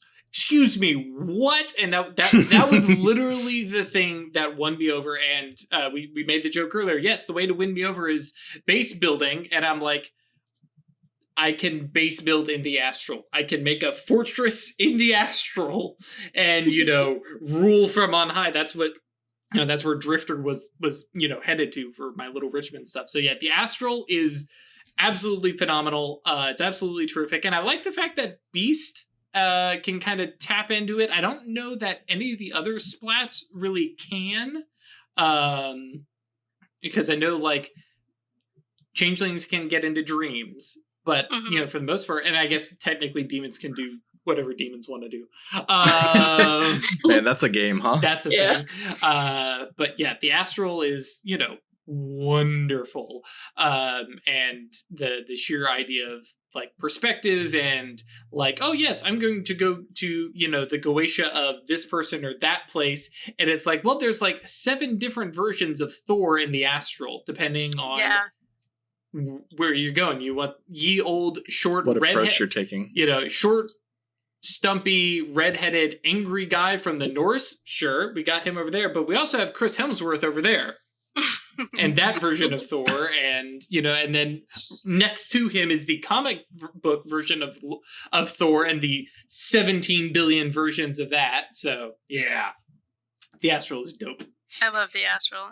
The other thing, when it's a little detail that I love, is the House of Ariadne. It's my favorite legacy. It's so good. I looked I like so them a lot. hard So at that good. legacy. Yeah, I Weird was close to that one for sure. I grew up in a big city. I grew up in Philly, so the idea that like the city is the city hides truths, and just the implications that legacy exists, which means there is some truth to it. I love the House of Ariadne. Yeah, So I we looked so hard at that one. So Drew, Ash, and I went up to PAX East last year, or PAX Unplugged last and year. we missed And- Megan. Oh yeah, We tried last so year hard to I was see you. having some. You did not have a schedule great time, I heard. Yeah. Not have a good No, weekend it for was sure. bad. But we stayed. God, I forget what the neighborhood's called, but about 10 blocks or so south of Convention Center. And there's all these like really cool like brick laden alleyways sneaking behind all these like the old buildings and cobblestones. stuff. Yeah. And we left on Saturday night from the convention, and it was cold and it was foggy, and we're walking down, and I look over and there's a dude in a like big trench coat with a dog just chilling down one of these alleys, just standing there. Dog was just not even sniffing, just sitting kind of at attention. And I was like, this is some Chronicles of Darkness shit right here. Totally.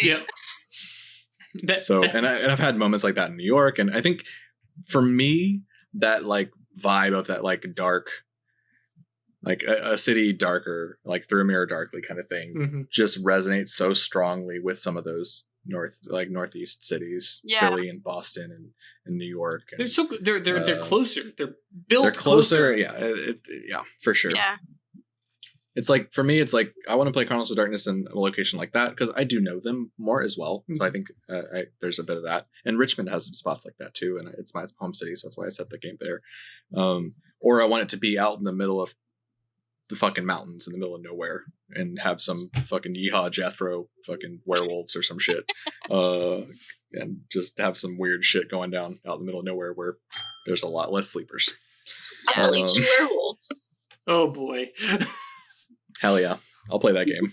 It's werewolves, you play it. Let's go to West Virginia. Let's meet Mothman. No, don't. No. Hey, we have enough. We have enough on our plate. Please keep the tangents to a minimum. Did you have any other like small details that you wanted to add, Megan? No, I can't think of anything. Those are the major ones that come to mind. Mm-hmm. Yeah, everyone kind of touched on a lot of mine. Specifically, from a like reading through the book, like Drew talked about getting to the astral and being like, "Hey, this is fucking rad." Most of the core book for that was for me, and I was just like, "This is great." And then we were like 3 or so months into playing, and Signs of Sorcery came out, and I was traveling. Like the book came out, and I got on a plane the next morning. And disappeared off social communication. A 4-hour flight from Austin to New York, and I devoured that book. And oh, good. The boons section of all the Supernals. I think that's probably my favorite thing in all the thing. I want to summon a Supernal every goddamn session. I want to see all these weird boys from the Supernal. And we have a kind of a joke now that if we're going to summon a Supernal in game, it has to be giving Drew 0 chance to be prepared of what it is. Oh no! Start rolling dice, and Drew, you better be ready by the time I roll this dice pool 10 times because we're going live. It's okay. I put the fear of Craig learned his lesson this time. I put the fear of the Exarchs into them because they summoned up a Supernal, asked some questions about where a Tetrarch's armory was, and of course the entity that shows up goes, "Cool. Why do you want to know things about the Holy Eye, and how will you serve Ruin today?" And Craig goes, I was like, "Yep, never mind. No, we don't need any of that. Thanks." And of course, the Supernal entity goes, "Oh, now you've wasted my time. Well, here, have a friend. Have a gift. Have a gift." They did not want this gift. Yeah, but all those, and because I know they're written not just as like this is what Supernal beings do if they're if you're an angel with fate, but as examples and as sort of that. I really appreciate all of the different spots in the 2 books that Mage has for 2nd edition where it's like, here's a good jumping off point for homebrewing or for creating things for your game. Yeah. I think y'all have done a great job of giving those tweaks and giving those ideas. And like the example we talked about legacies earlier of having just enough to let you know this is what you should do. Yeah, and the tools. That's kind of the approach that we've been taking in 2nd edition Chronicles in general. It's the approach we took in Changeling as well, with being able to create your own courts and stuff like that. Hey, there are 3 2nd edition Mage books out, not 2. Oh, sorry, nameless. Yes. Yep. I think in my head I meant like more player facing stuff. Right. Yeah. Well, I mean, you can play it. I mean, there's Tremere and stuff like that. Yeah. Signs of Sorcery was an amazing book to work on. I love it. It was really funny when it came out and watching everybody's reaction of they did this, and like I don't think anybody complained about anything. Everybody exclaimed over everything, and I mean, I'll be honest. I was stealing stuff from Signs and Sorcery before I was playing Mage. I put perfected metals in my D&D game because like, this is brilliant. Yep. Awesome. I mean, as the Forge Master of the Cabal and with the Orichalcum brass knuckles as my dedicated magical tool, yeah, that chapter is very, very cool as well. Yep. But I think more to speak more to the abstract as opposed to the mechanical of this question, the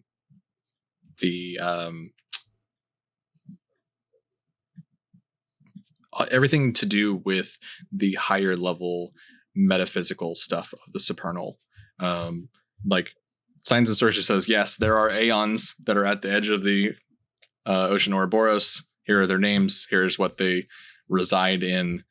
And then it goes, hey, there's maybe some oracles chilling out in the supernal. Yep. We don't know if they're really real. Maybe they're related to the Watchtowers. But they've all got dope ass names. Like the Abrimos one is what, like the I don't know, the King of Thunder or something. I forget exactly what it's called, but that part of like and I think that the Atlantis stuff factors into this as well. The fact that they're in a game about discovering everything and being addicted to mysteries, that there is explicit written things from the authors saying, you can't fucking know this. Good luck. Yeah. I mean, to me, I think it's a really good decision. One of the, we were talking about Mage as a horror game, and a lot of it is what have you done kind of stuff. But one of the things that really gets me when I'm playing Mage as part of the horror too is that the fact that there's stuff you can't know, and the fact that your soul visited the Supernal one time and you cannot get back there. You can't. I'm sorry. Yes. And like maybe, and you're like, oh, well, maybe someday I'll ascend. Yeah, maybe. Maybe that's a thing. Maybe ascension is a thing. But even then, right? Yeah. And, it's like, just that feeling of like, what do you mean I can never go back? That was the greatest moment of my life. And then Signs of Sorcery does, even with that having been said, does undercut it with like, hey, I guess you could kind of jump into someone's awakening and get back for a little while. So much. I wanted to do it so badly. Big bold letters. Everyone dislikes this. Yep. Do not do this. It's left-handed as fuck. But it sounds like so much fun. Oh yeah, absolutely. Yep. Absolutely. Like, and we had the threat of that happening in our game as kind of as a sub point. We have a personal friend that's like, going to be awakening, we think, we hope, we plan, and finding out that there is another mage's like monitoring spell and Nimbus scrubbed all over him, and like, oh shit. Yeah. Actually, when Signs of Sorcery came out, we did in my game we did a thing where we found someone who was mid-awakening, and because she shared a path with my character, I had telepathy, and I had, mage sight and whatever, and I just kind of went along for the ride. And her waking world dream turned my character into part of the scene, and it was very like, oh my god, I don't want to fuck this up. Yeah, it's like, oh no, what have I done? Yeah, it was great. There was an interesting aspect of that with one of the minions, I guess, for lack of Stephen ended up waking as an acanthus. It would have been really tempting for Weird to, like, oh, he's going to that place again, and that would have been a temptation. She would have walked away from with her wisdom and stuff, but that would have been a big temptation for her. We need to talk about maybe piggyback a little bit, right? Like, especially because it came up recently. Craig says tempted by the character doesn't actually mean that the character wanted to do the thing. It just means that the temptation was there. Because poor Craig got a lot of crap last time. Well, I was tempted to ruin your life. It's like he doesn't mean it like that. He just means that was an option, and he said no. My issue was how chill the other people were with being told that I was really tempted to ruin your life. It's like, No, because the thing is, You told another mage that. Yes. That's the key thing. Yes. Because Mage or no, that we was wouldn't be the speaking lesson. That terms was if you the did that was that the in whole real lesson of life. like telling another mage like, hey, I'm trying to teach you a lesson here. I was tempted as fuck to just throw you under the goddamn bus, but I didn't, and that's wisdom. And that's the struggle that every mage faces on a daily basis. But That was what Weird was trying to get at. I that's one of the things I love about time as an arcanum is that you can kind of go, I could go back in time. Pick up the Etch a and Sketch and give it a shake and start over. I could go back in time and fuck with your childhood, but I'm not gonna. And then the other person's like, well, how do I know you didn't? And you're like, I don't know, man. That is a question. Yeah, that's actually one thing I actually prepped. There was a scene, and there's a little part of me that kind of wishes, because at this point we're not going back there. But if Craig had taken a third dot of time, you guys could have gone back and saved Gabe. And that was one of those things, and I was like, okay, I think we're past that timeline. It's not happening. But yeah. Yeah. I just don't know if if that's a thing that Atratus would do. Ash? And I I was don't given know the if option, that's yeah. the thing that Weird would do either. Like- Because I mean, it's a massive change to the timeline. You know what? Yeah. Because Gabe doesn't die. Does Atratus awaken? Does Atratus awaken at the same time? Does she come back and now she has a different awakening? Well, actually, I guess awakenings don't get affected by time travel. Right. See, these are the things that we need in a book, Megan. Why don't you write out every edge case for our stupid game? Oh my gosh. Well, that's a If storyteller's job. Yep, it is. Yeah, which, Exactly. yeah, we're just, especially because people might be joining us late. If you have a question, don't ask us, ask the storyteller. I mean, if you have a question, please ask us in Twitch chat. We are starting to run low. Please fill us back up with questions. Otherwise, we will get on more and more tangents. Which, I mean, so there's a question, and I didn't know how much we were going to talk about this because it is an Onyx Path convention that we're all doing and everything like that. But Elodin asked, what non-Onyx Path game or system would/do you enjoy playing or storytelling in? I think we can amend that to, are there games out there that you've played or run or read through that you think either would benefit from some mage setting or mechanics or whatever, or that you think add some good things to think about for mage? Sorry, can you rephrase the question? I'm not sure what you're asking. I think I was just kind of talking to the group of other tabletop games that are out there that you've read or enjoyed or whatever.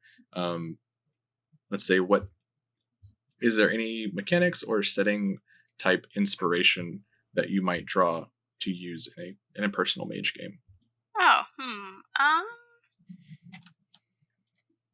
Because I will go ahead and jump in here, at least to get the conversation started and give Megan time to stall. Because it's all good. I literally had a whole video series about different game systems, and because this is my jam, and man, there is so many cool base building, group building, cult building rules that I would love to steal from so many different systems. Obviously, I would love to take the pack system right out of Werewolf, or the crew system, but this is going to be an odd one, so stick with me here. I would love to steal the spaceship building system from Starfinder and plug that in anywhere for any kind of base building. Because it is, say Dark Eras 2. Like, say, Dark Eras 2. Yeah. But not even as a spaceship. That would be terrific. Yes, give me Dark Eras 3, 30... Mages in space. 33, mages in space. I'm down. But, because of the way it works in... Say that again? No, go ahead. Okay. Because it allows, it's group-oriented, and it literally throws out the idea of, you're not buying these parts. Well, you might be, but it doesn't come from your actual money. You've made exchanges, you're cobbling it together. However you want to do it, you're making this spaceship, and then you can upgrade it and add stuff onto it, and it throws out any kind of money thing, and it's just you're trading favors, or you do have a money, or there's a loan, and you just leave that up to the storyteller to determine how you got this base. In the case of Starfinder, it's a mobile base, but it's a base, and using that as like a tool that it just levels up with you. And like with Mage, throw that in. Okay, here's all our different things that we've accumulated for Sanctum, and we're moving beyond just like 5 dots of Sanctum and Safe Place, but we're going to be like, well, yeah, we built it around this domain of a Seer Soulstone that we totally stole, and then we got some wards put up from this, that, and the other, and all these different things that we're checking off different boxes and moving stuff, and then hey, we've accumulated enough Gnosis or whatever, and we're at a new tier, and now we can do this extra stuff. And yes, but again, that's because I'm a mage building or base building addict. So yeah, and we're kind of doing that with the homebrew rules we're using, right? Mm-hmm. Yep. Yeah, we have some homebrew rules to expand the Sanctum merit to add nice. some flavorful thing like that. And that came out of the Mage Discord community as well. We really enjoyed some of that stuff. Cool. One particular thing being you can have like a ephemeral protector of a spirit or a Goche or a ghost that is kind of your central figure of your Sanctum and looks out for it, but also can function as a bit of a butler and a little bit of a researcher and also all sorts of cool things you can do. So does it have retainer dots? I'm trying to remember. Mm-hmm. Yeah. I will say these guys all know, and anyone that's ever talked to me about tabletop at any point, I am a Powered by the Apocalypse junkie. I think I've tried to play every single Powered by the Apocalypse game possible. I definitely have not gotten all of them. There are some that I don't particularly want to play based on theme or whatever, but I really like those mechanics. I like the focused storytelling aspect of them, and one thing that I use as a DM now forever and for future is the clocks system that came out of that. There are these things happening in the background. The players may or may not know of them. It is better if they are foreshadowed, and like Dungeon World also has fronts, which are more player facing a little bit of, hey, this story is building towards something big happening, of an antagonist doing something, or war breaking out, or something like that. And the consequences of a failed action doesn't mean that necessarily your character is punished in the moment. It could be that clock advances a couple ticks. Yeah. And being able to do that every now and then, and just being like, yeah, nothing happens right now, you're fine. And you just send the players into a tizzy. You just didn't cast that spell that you really needed to in the moment, right? So yeah, I think that I had some clocks in the background of Richmond going on, and then we just kind of wiggled past them. So that story of my life. So yeah, that's my personal answer to this question. Cool. I don't know. So I've never actually gotten to play Bluebeard's Bride, but I've read it. And one of the idea of everybody playing a piece of one person's psyche is so cool. Mm-hmm. And I think that would be a really interesting way to do a group Oneiros diving scene. Oh yeah, that would be awesome. Everybody plays one of somebody plays your Daemon, somebody plays your Vice, somebody plays your Virtue.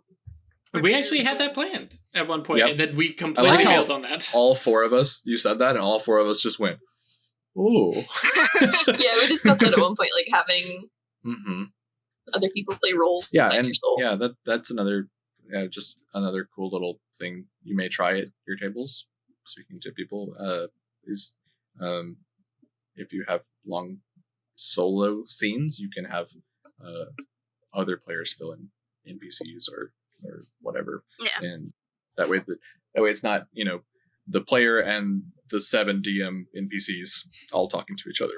Yeah. Yep. Bluebird's Bride, right? I mean, we talked about this I think before the stream went live, but it's right up there with Changeling of books that I have devoured and enjoy, but I just don't know if I could be comfortable playing them. Yeah. Based on my experiences and stuff like Know that. the people you're playing with. Yeah. Yeah.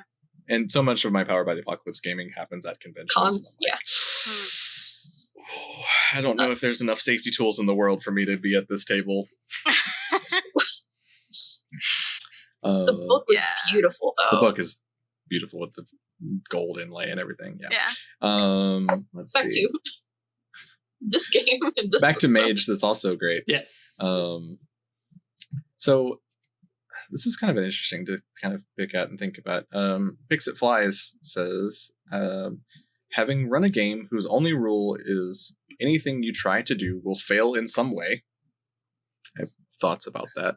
I'm curious if you think Mage could be playable without dice. Oh, As without in, dice. yes, there are rules, but no, they don't involve dice. Interesting. Probably. Because Sounds like a solid answer. Yeah. But I don't know. I can't think off the top of my head of like how I do it. But the fact that the spellcasting system is so flexible, and if creative thaumaturgy as a thing, yeah, it seems to me like you could definitely do something without dice, with creative thaumaturgy as the base. Yeah, because that's what I jump to is like, yeah, you can do anything that fits into the relevant practices, and every time you cast a spell, Paradox does something. Yeah. I think that'd be a good In tweak. fact, you could have a Paradox clock. Yeah, that just builds up, and then snap. Yeah, that'd be cool. Then something bad happens. Yep. Or at the very least, something interesting. Something interesting happens. Or like if your spell doesn't work, you just be like, describe how you did it. And then if your storyteller is like, that doesn't fit, the spell doesn't work. If you try and push the creativeness too far, or you try and push the spell too big or whatever. And that probably would be a player-facing system in these rules of like, oh, I'm going to intentionally, like it becomes like a dramatic failure kind of thing. Yeah. Like, I'm going to fail this intentionally. And Drew just rolled his eyes at something maybe? No, that you have a thought about a dramatic failure? I love dramatic failure as a player option. Yes. Oh, so good. I think that's my favorite core Chronicles mechanic at all. Yep. Like, so good. As good as it feels to roll 3 or 5 successes for an exceptional success, a lot of times that I find myself sometimes in Mage going, I kind of want to fail this roll. Oh yeah. Yeah. I've definitely done that. Can I dramatically fail this? Is that cool? The ST's like, oh yeah, it's fine. Yep. Go for it. And maybe that's something we talk about for OA in the future is like, you call for a roll and I just go, nah, I want to fail it. Let's fucking do this. Yeah. It becomes more interesting that way or something like that. Well, and that's, I mean, mechanically, that's definitely like season 2. We joked about it before, but yeah, next time we come around to starting things again, because I'm really bad about giving you guys negative modifiers on dice rolls. It's like, oh yeah, roll wits plus composure to spot things. Is there any negatives? No, I'm just ballparking how many successes I want you to get, which is not how the system works. Sorry, anybody of you who have been watching and trying to play based on how I play. Whoops, sorry. Please consult your ST. Further apologies for anyone that watched the Richmond setting. Oh yeah, we were fast. If there's someone that doesn't want to play by every rule in the book, it's me. Yeah, I want to play for the story. But the ability for dramatic failures, because we've talked about it. Chris and I, we like to win, and I hate the idea of, oh, well, you rolled a natural 1, your sword goes flying over there. I'm like, dude, I'm an experienced 5th level fighter. I am not dropping my sword just because I missed the guy. But you're going to give me XP for it? Tell me more. Like, yeah, it's also, like you give me something in response to that. Yeah. Yeah, and I like to have like sometimes with dramatic failures, if it's my player or something like that, I will tell the player, all right, how'd you fuck that up? Mhm. Go ahead. Dig a hole for yourself, so and they will. This kind of harkens back to the last question we're talking about, mechanics from other games. My other big quasi powered by the apocalypse, Blades in the Dark. Mhm. Ooh, yeah. The power of the dark bargain. When you're going to roll a roll in Blades in the Dark, the storyteller can go, "Hey man, do you want another dice? You can either take some stress or you can take this dark bargain." And it's also player facing because anyone at the table can go, "Hey, this thing you're trying to do, I think a suggestible dark bargain could be this." And so and then you're like, for a moment, you're like, "How could you give me that dice?" Yep. Yeah. So I think finding some ways to push that. I'm going to say that incentive to fail Yeah. a little higher. What is I think is something that can be fun. it's the XP gain or the reward gain, but it's also that whole you be the ST for a minute. Yep. Yeah. Mm-hmm. Is that people talk about director stance and actor stance and stuff like that, where you're for a moment you're not standing on stage going, "I do this." You're saying, Songbird looks a little dejected after having that spell imago crumble around him, and so and so on. Oh boy, someone asked the question that we already have in the list. It's Moku. That's Moku. Yeah. Okay. don't worry, buddy. We got it. We'll bring it up here in a bit. We're getting there. But yeah, I failing is good. Mm-hmm. I'm bad at it. I like to win. I'm bad at failing. I'm bad at failing. I'm very humble. Players. I love it. Yeah. My werewolf game has made me appreciate dramatic failures a little bit more. It's a little bit more manageable dice pools when every action that you're doing is not, "Hey, I'm going to cast a spell with +5 dice for yantras and stuff." Whoops. And throwing willpower at it because you've got life magic and you can just auto regenerate your willpower every hour. So, Mages are OP, guys. Just in case Mages you are missed OP. it. They are, and that's okay. Mages are OP, but there are ways to challenge them.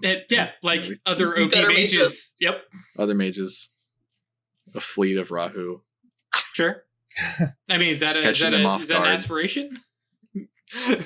Yeah, aspirations. I mean, that's another could be for this potential diceless mage thing they're kind of flirting with still. Aspirations being a player driven thing to tell the storytelling. And that's another, we talked about core Chronicles of Darkness 2-y things, that aspirations being, this is what I want to happen. And the fact that they don't necessarily have to be in character, I think is that core little tweak that I was like, oh, okay, this is good. Yeah. My only issue with that is trying to figure out when to set that as an aspiration. I have things I want to happen, but when you set it as an aspiration, you're like, I want it to happen today. I mean, the sarcastic answer is before Wednesdays. Yes. Because that's when Drew does prep. Because that's when Drew does his prep. And we were in the beginning, we weren't very good about long-term aspirations, though. Right. Mm-hmm. Yeah, and trying to blend long-term aspirations, obsessions, which these guys are now getting into 2 already. Yep. Craig is Weird has close to 3 because you need close to 6. Is it 6? Yeah. Because that was the one that we futzed up when we get back. But yeah, that's right. But yeah, trying to nail down aspirations. Which, by the way, group beats 10 out of 10. Highly suggest if you guys are running into that same thing where I wrote down these 3 aspirations, we played for 3 hours and I didn't touch any of them. Take a look at group beats. Figure out how you want to. Yeah, we had a lot of issues with that in the beginning. We'd all come up with our aspirations, and then Drew would have a plan that hit on none of them. So, group beats is a good way to get around that. I mean, the counterpoint to that is also Drew would come into prep, and then we go, "I'm going this way. I'm going this way. I'm going this way." And I said, "Okay, fine. I'm going." I've got total of 5 minutes of prep for each of you. Right? Let's fucking go, I guess. Yep. Yeah.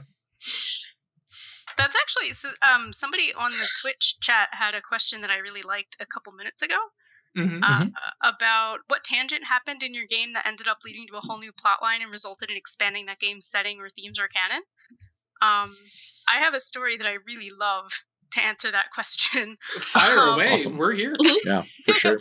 So, my character is a ladder mage and has a Mastigos mentor. And it turned out that the Mastigos mentor was actually a sleeper agent for the Seers, which I only discovered through using fate conditional duration triggers. The trigger for one of my spells was when the Seers of the Throne find out that we kidnapped one of their people, and then my mentor walked in the room, and the spell paid. And I was like, what the fuck? So that happened, and the ST was like, wow, you weren't supposed to learn that for another, 10 sessions, whoops. But then, whoops. Gotta be fair. in an attempt to fix this, I tricked him into going into his own Onyros, and then I broke into his Onyros, and the plan was to go and kill his corrupted daemon, which was corrupted by the Prelacy door. And so that was the plan, but I went in there with and tried to fight the daemon with a couple of his other Goche, and it didn't really work.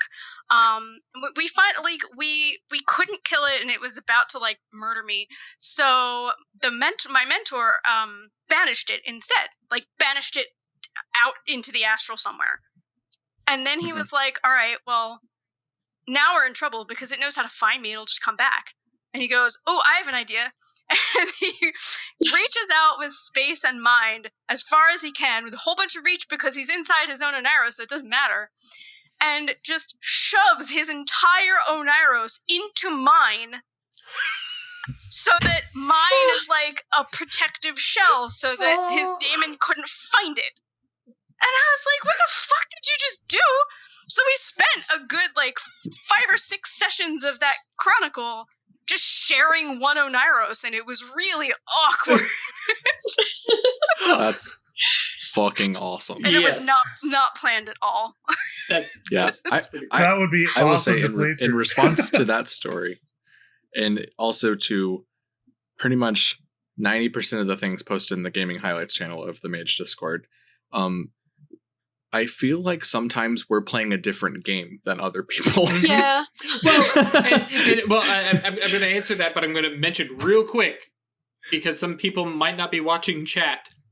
Get in chat, be active, say stuff, ask some questions because we're going to be giving away a copy of Dark Eras 2 PDF, which, by the way, if you haven't heard, is A, freaking amazing, and B, huge. Yeah. I can't remember how many pages. Actually, Megan, do you remember how many pages or word count that monstrosity is? It was 200k words, I think. Sounds about right. Yep. There's huge. 14 fucking settings in there or some shit? I want to say, hold on. So it's a 5, 6, 7, 8, 9, 10, 11, 12, 13. I think there are 13 eras, and some of them are longer than others. Some of them are longer because they have 3 game lines instead of 2, and so the word count for those chapters was bigger. It's a big ass book. And also one of them is Geists and Mages being pirates. True. And one of them is Mages and Changelings being cowpokes. True. That's so good. I really enjoyed what's that. 461 pages. There's 3 with Mages? There's those 2, and then there's the Vatican. Light of the Sun. The Renaissance era. Italian Renaissance, Vatican, Demon and Mage and Vampires. And is that Deviant, right? yeah. Deviant. Mm-hmm. Oh, and Deviant and Mage and Yep. Vampires. But yeah, 461 pages, which if you're trying to compare, well, how much is that? Your Mage book is 357. Yeah, it's a lot. It's a big old book. So yes, be active in There's chat. so much inspiration in there and so many cool things. So but yes. get in chat. I'm not Travis, if you could maybe plug how we're going to, if we're just rolling on to people that have chatted actively, or I believe so. You want to just type in how exactly we're giving that away. Yeah. So we can know. But yeah, that's a dope book. Sorry, back to where we were saying Onyros Tangents, yeah. Bad plans and tangents, I think yes. is I can answer for Drew because he rants about it at least, about a once a month or so. Drew, as a storyteller, sent a signed and sealed envelope to a group of mages. He rants about that regularly. From a seer. It, at the time, was not a seer.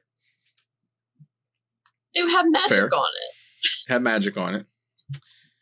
And then got perplexed and intrigued why all 4 of these mages went into lockdown fucking paranoid mode of investigating this thing. Of how did this person know who we are? How did they know that we're the Rookery? How did we blah blah blah? And that devolved into what, like 15 episodes of probably 30 story? seconds. Oh yeah, And- Weird called and- them and got like and- her real name on the phone. Yeah, and led to some interesting plot developments and stuff as well. Oh yes. Yep. Because you guys were, I think you were about to start the investigation into the grimoires, because at that point Pip had given you the quest, grabbed your shoulders, said, Yep. Songbird, I have a quest for you. Yep. Go get this book. But first we've got to investigate this letter. Mm-hmm. I'm sure it'll take 1 or 2 episodes. 1 or 2 Fine. episodes. 15 episodes later, and minus 1 party member. Minus 1 party Oh, member. no. Yes. Though that was unrelated. Nobody died. It tied in really well. It though. tied in. It did tie in It really ended up being well timed. But yes, it was definitely one of those. Whoops. Okay, fine. We're gonna do this, and also linked into meeting the vampires for the first time. Mhm. And there's another thing I threw in, and yeah, I had this one little NPC who's gonna be like, he's unaffiliated with the Concilium or the Seers, and he's got some interesting information. And nope, never mind. This is totally a creepy seer, and they're tied in with vampires. And oh yeah, it was absolutely terrific. And went. Oh yeah, they had the information on Gabe. Had information on Gabe, knew Moira's real name, didn't really have anything for Songbird, and then Mayman was told, yeah, so I know about who's messing with you and what's going on with your ex-girlfriend. What do you? She's not related to anything. That was a thing. I'm not bringing it up in chat because that's probably one of the bigger spoilers. Go watch episodes 1 through 35, folks. You'll catch it. You won't. Yep. You won't miss it. Yeah. Oh, good. Chat is being active. Yeah. Which there was something about the Oneros part though that I was trying to remember what that was. We were Noctal, you won. Noctal won. Yay! Yay! Noctal. One of our regulars. We had no involvement with that. I realized as soon as they said, "Oh, it's one of our regulars," that sounded like no, we were not involved. We didn't do the giveaway. I also forgot that we were doing a giveaway. So whoops. So yeah. What was it? Oh, never mind. We have another hour or so, so we've got plenty to talk about. Do we have more questions? We've got some in the thing, one of which Chris, I swear, is refusing to ask, but it's fine. It'll probably be one of her more like rapid fire kind of things, because it's got a basically yes or no question. I mean, let's just do it. Yep. Shout out to Dustin. Shout out to Moku. They're the same person, but that's fine. Megan, as head developer, rules aficionado, writer, person in charge of Mage, can you cast a spell on time itself? And more broadly, can the sort of intangible concept / purview of an arcana be the subject of a spell? In your opinion? Oh my goodness. If you're an archmaster, sure. Told you. Fair. Yeah, because in context, that's where we get into like, well, I'm targeting the iron in somebody's bloodstream with matter, and it's going, well, yeah. It's inside of blood, though. Right, it's inside of blood. It's part of a living person. Like, now, can you manipulate it through life and matter? Yeah, potentially. But you're not going to pick that iron out and go, and now I'm turning it into gas. Yeah, that's You're almost not like gonna Magneto. Excision. Right, yes. Like You cannot do Pull it out. You cannot pull a Magneto. You have other things to do damage. You know. Or there was somebody was talking about targeting somebody's specific timeline, and like I can't remember what they were doing. Hopefully Moku pops in and reminds me of our frequent arguments. Yeah, I remember the targeting a timeline, but I don't remember why. But yes. So I actually to kind of expand that into a like full question, because Megan, like you pointed out, there's archmages. Like, where do you see the like limiter for what a subject of a spell should be for a normal mage? Can you be more specific? Sure. No, I'm not sure 100 to answer that question. Right, because for me, and we are, I'm trying to keep this from getting too much into a like, well, this mechanic, kind of situation. But spells, actually, yes, but spells are targeted at something that you can perceive and is a specific subject. Right. So things like, and I'm going to keep harping on it, iron in the bloodstream, you can't target that because A, you can't perceive it, and B, it's not a single subject. It is millions of them. Right. So, but at the same time, you could use prime to target, say, resonance. Well, so but the other thing about that though is that like iron in the bloodstream, it's not like pieces of like iron, like Yeah. It's not pieces of iron; it's a mineral, right? So, right. Like that's not it's not the point of matter, right? Right. Yeah. So the arcana are reflections of the supernal, and the supernal is matter. It's is not about, science, right? It's matter is about specific things. So it's and likewise, independent, life, unchangeable things. Yeah, it's not actually science. Is I guess my point. Right. So this might clarify some things. I think this came from kind of discussion we had about like some of the wonky creative thaumaturgy you can get to when you get to like multi-adept level of like patterning, like turning water into electricity with matter 4 and forces 4. So I think the original stem of this question was trying to picture what would patterning time into something else do and or look like. And to help make it out, guys, this is something you really should ask your ST. But since we have Megan here, kind of curious how you would do it. And if you want to go, dude, I'm tapping out, that is okay. No, that's fine.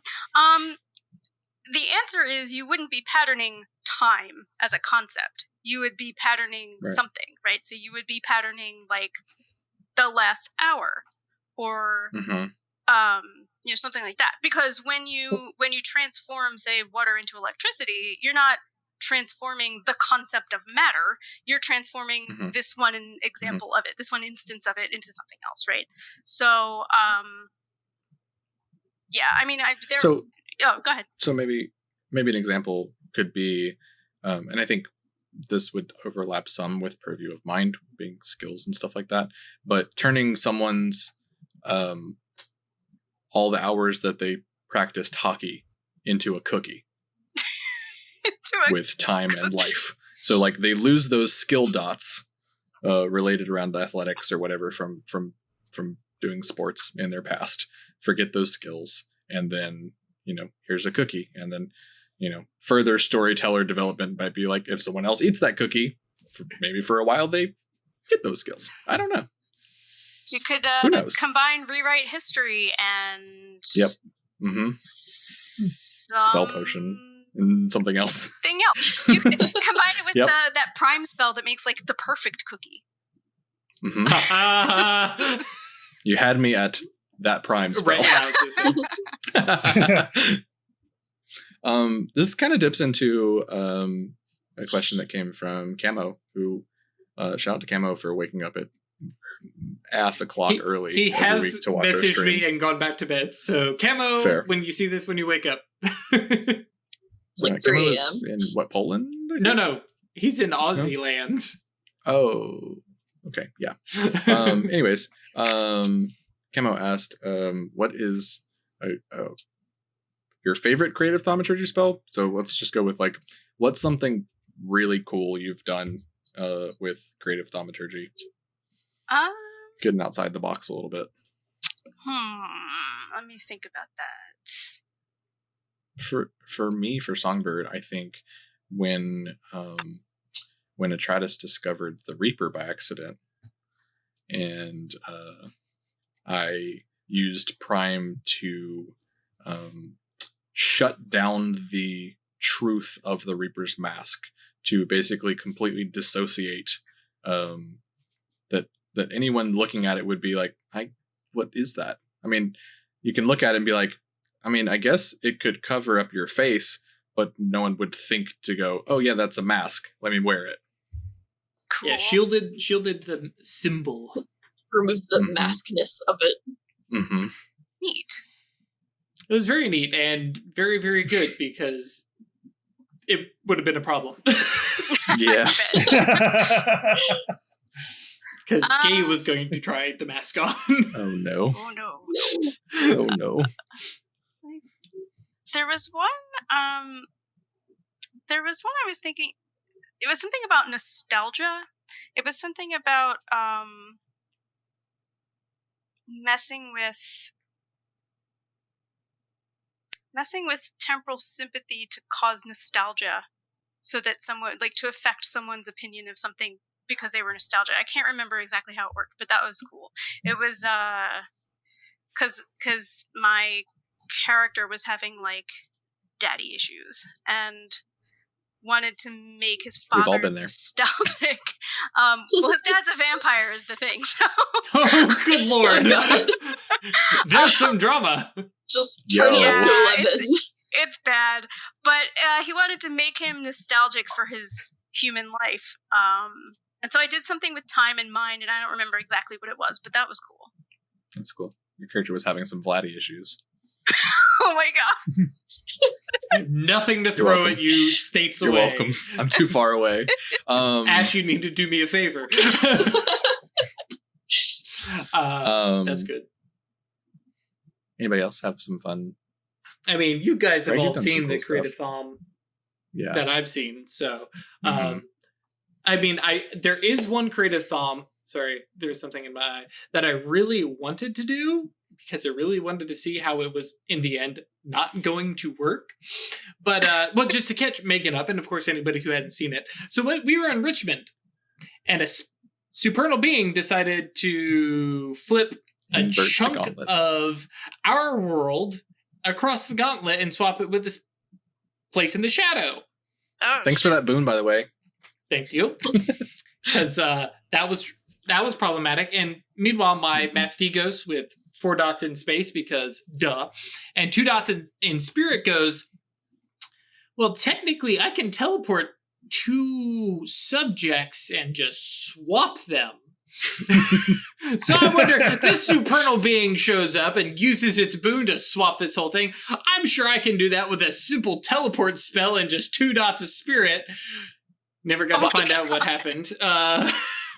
Because we, well, the werewolves grabbed hold of the fox, but... Hubris would have happened. Oh, yes, I have no doubt. But, I mean, let's be honest, we made those characters to be crazy hubris. So, yeah. I really wonder what would have happened, because it would not have gone off correctly, because it shouldn't have.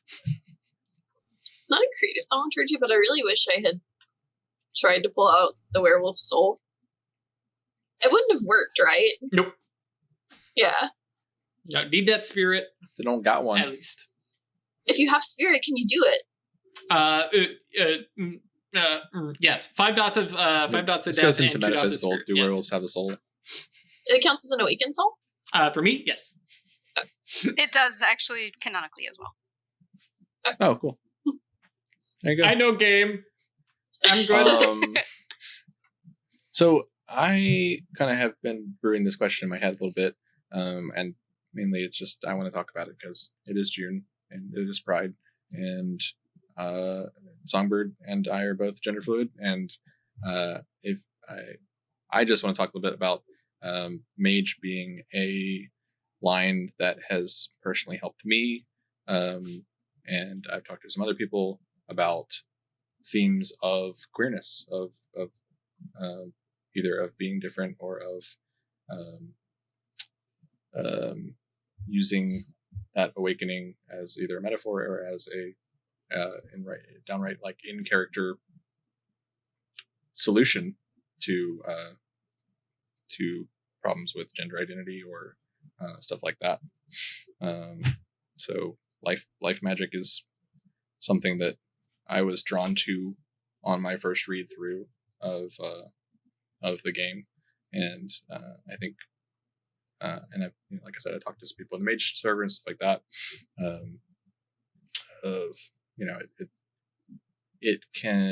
Mage has provided a good bit of therapy is not the right word, but it's something close to that. These unrelatable, mystery obsessed mages dealing with still deeply real, deeply personal, relatable struggles can be a very, very good story beat that I think the Chronicles system deals with really well. And I think shout out to Onyx Path for writing and being a very inclusive company and stuff like that. So happy Pride, trans rights, Black Lives Matter. Dude, it's right there. It's built into the shadow name. Like, yep. Every mage is like, yeah, I'm not necessary. Yeah, hell yes. Yeah. And along that line, there is the spell in Signs of Sorcery that calls out like I'm gonna say the grossness of the sympathetic name. Had an issue with that the whole time. And like you read it and you go, shit, that I don't like that. And then you think about it and it's part of the lie and it's baked into the system and the setting, and you go, oh, this is really well written. This is another one of those little tweaky bits of horror that this setting has, and I think it's incredibly well written. And kind of along those similar lines is the bit that during the vows section of Science and Sorcery, where it talks about the cultural appropriation of life magic, of putting yourself in someone else's shoes, I think is the way I will phrase that. Yeah. And Mage is doing that as a bit of mana generation. Tourism. Yeah. So, and it being explicitly called out as there's a lot of free council mages and modern mages that go, dude, could you fucking not? Yeah. So I just wanted to kind of put that out into the aether and thank you and the rest of everybody for being so cool about all that. I'm glad they did put in the spell. It's fun to basically like actually get rid of your sympathetic name, right? Mm-hmm. You remove it and then can develop one immediately, or I can't remember. But I actually wrote that spell, so I'm glad you liked it. For chat, I am looking it up so you can reference it here momentarily. It's called Unnaming. Thank you. Yep. Space 5. Are we ever going to, or not are we ever to, so not how I've been phrasing these questions, but could you see more detailed things about Archmastery in Mage 2nd Edition being something that you focus on in the future? I would like to. I've talked to Dave about this some actually, and the conundrum is that they wouldn't really fit as like an entire 2nd edition book about nothing but Archmasters, but I also like it also would require a more in-depth look than say one chapter could do. Right. Like one chapter of another book. And where to fit them in is kind of a dilemma that we haven't solved. I could see that. Yeah. It's with it being beyond the scope of most games, it kind of becomes a rather targeted system to develop. Right. And so I don't know. There is a bunch of stuff. Oh, go ahead. My first pass thought would be a longer chapter of A Nameless and Accursed book.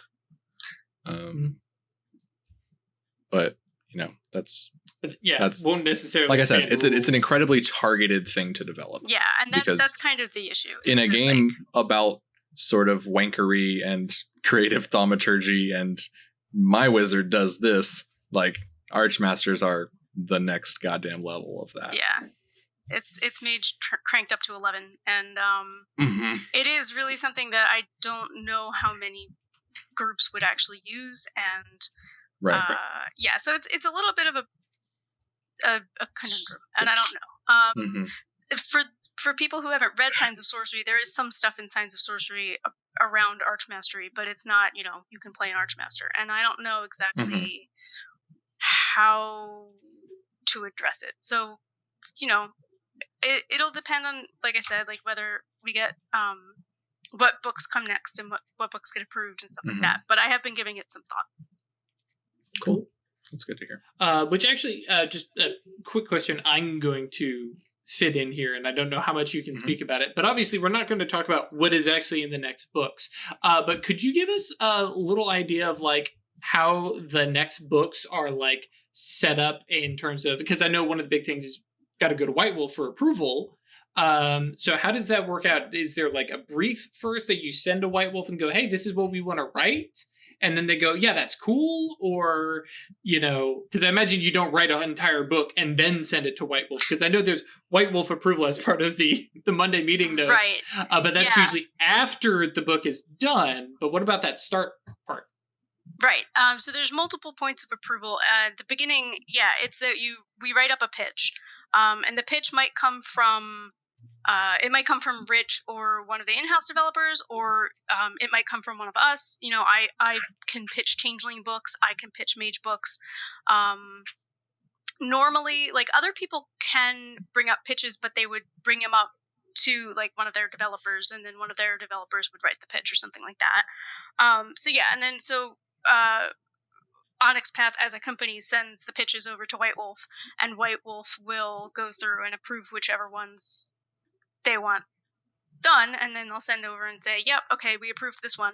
And then from that point on, we handle everything from the outline to the drafts and everything like that. And then, as you noted on the Monday meeting, that step that's White Wolf approval is after we're done with it.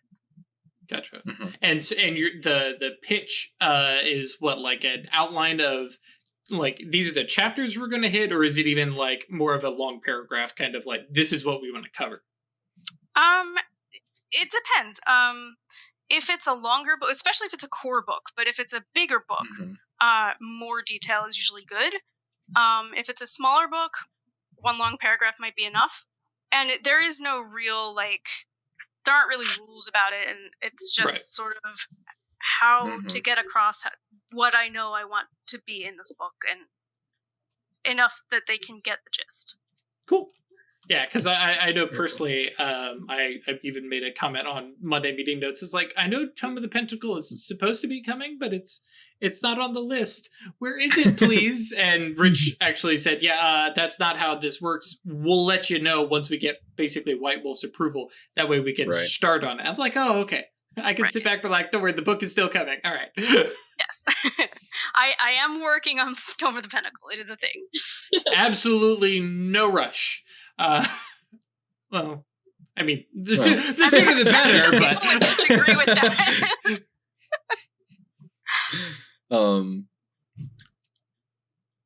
Yeah, I guess Twitch chat, if you've got any more questions you want to get in, we are pretty much towards the end of this as far as I've collected and seen.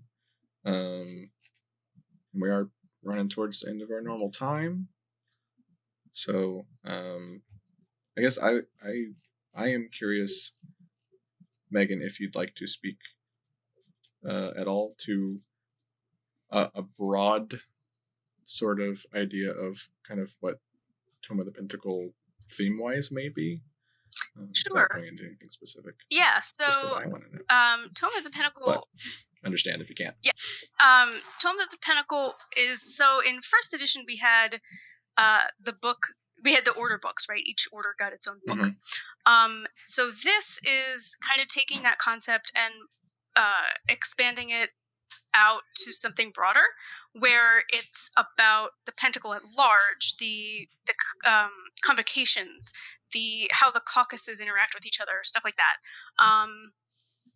So it'll be more, and it covers a lot of history.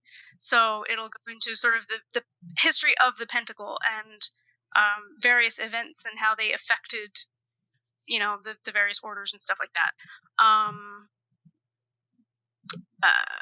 And there will be a setting in it as well that kind of showcases all of that stuff.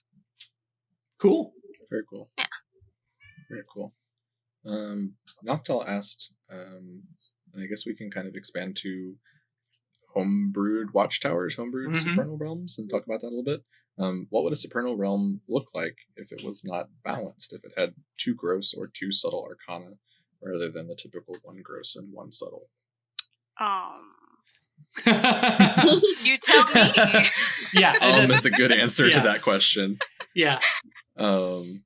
That's something that I have enjoyed. I actually sat down and got about a halfway written homebrewed path that involved like sitting down and looking through all the ones as they're written, breaking it down into sections, like going through the entire deck of major arcana and seeing which ones hadn't been used and comparing them and being like, all right, well, this could work.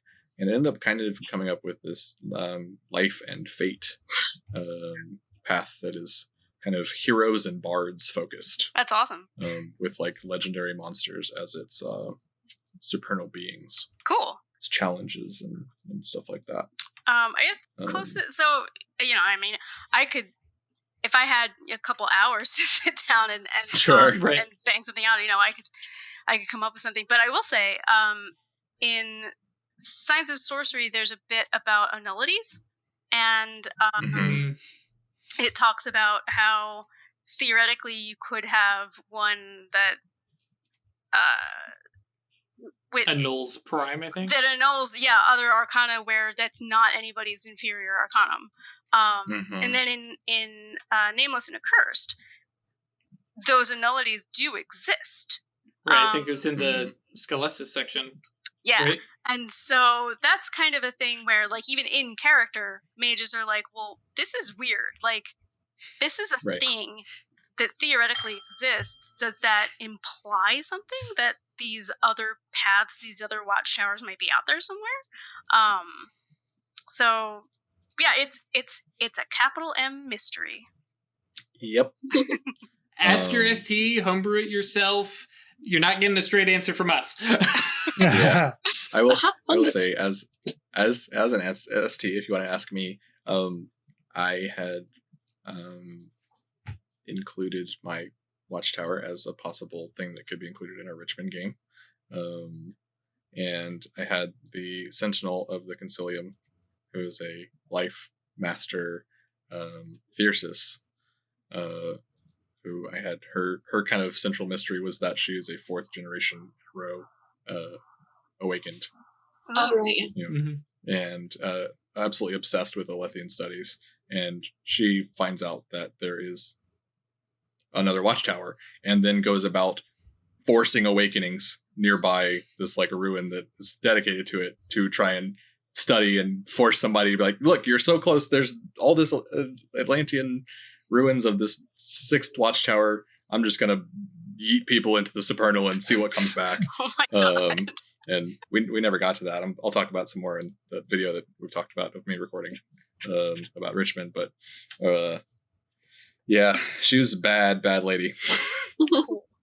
I knew there was something wrong with I had no idea, which is fine. Though, actually, talking about homebrews and watchtowers, Oh, shoot. No, never mind. It'll come back to me. Nope. So I got a question for Megan. What kind of homebrews do you guys use in your game? I knew you were going to ask me that. Remember, And why aren't they in a book? That would require me remembering. No, our game has actually been on hiatus for a little while due to just real life schedules and stuff like that. And so it's taking my brain some time to like remember everything we were doing.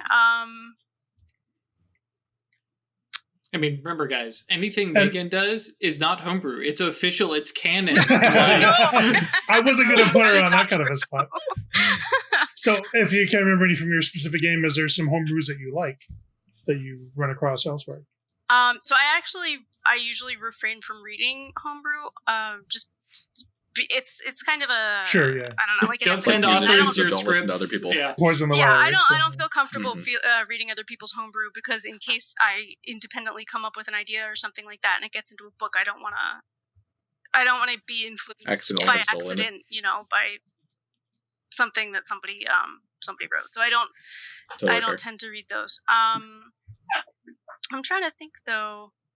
I did write up a few legacies for our game. Well, I rewrote before we had any of the second edition legacies. I wrote up some of the older ones for second edition, but I also created one. Where did it go? I created one for my Obrimos Cabal mate, and I can't remember now what the deal was. But writing legacies is a lot of fun. I like doing that. Yes. 2 out of 3 of us have homebrewed legacies.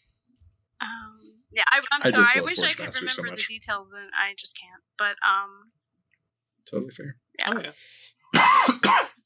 yeah. Good. I think that might be kind of doing it for us. Yeah. Cat's kind of slowed down a little bit. And I do have one last question on here. I put it at the top, and it's in bolded. Vinyl asked, how cool are wizards?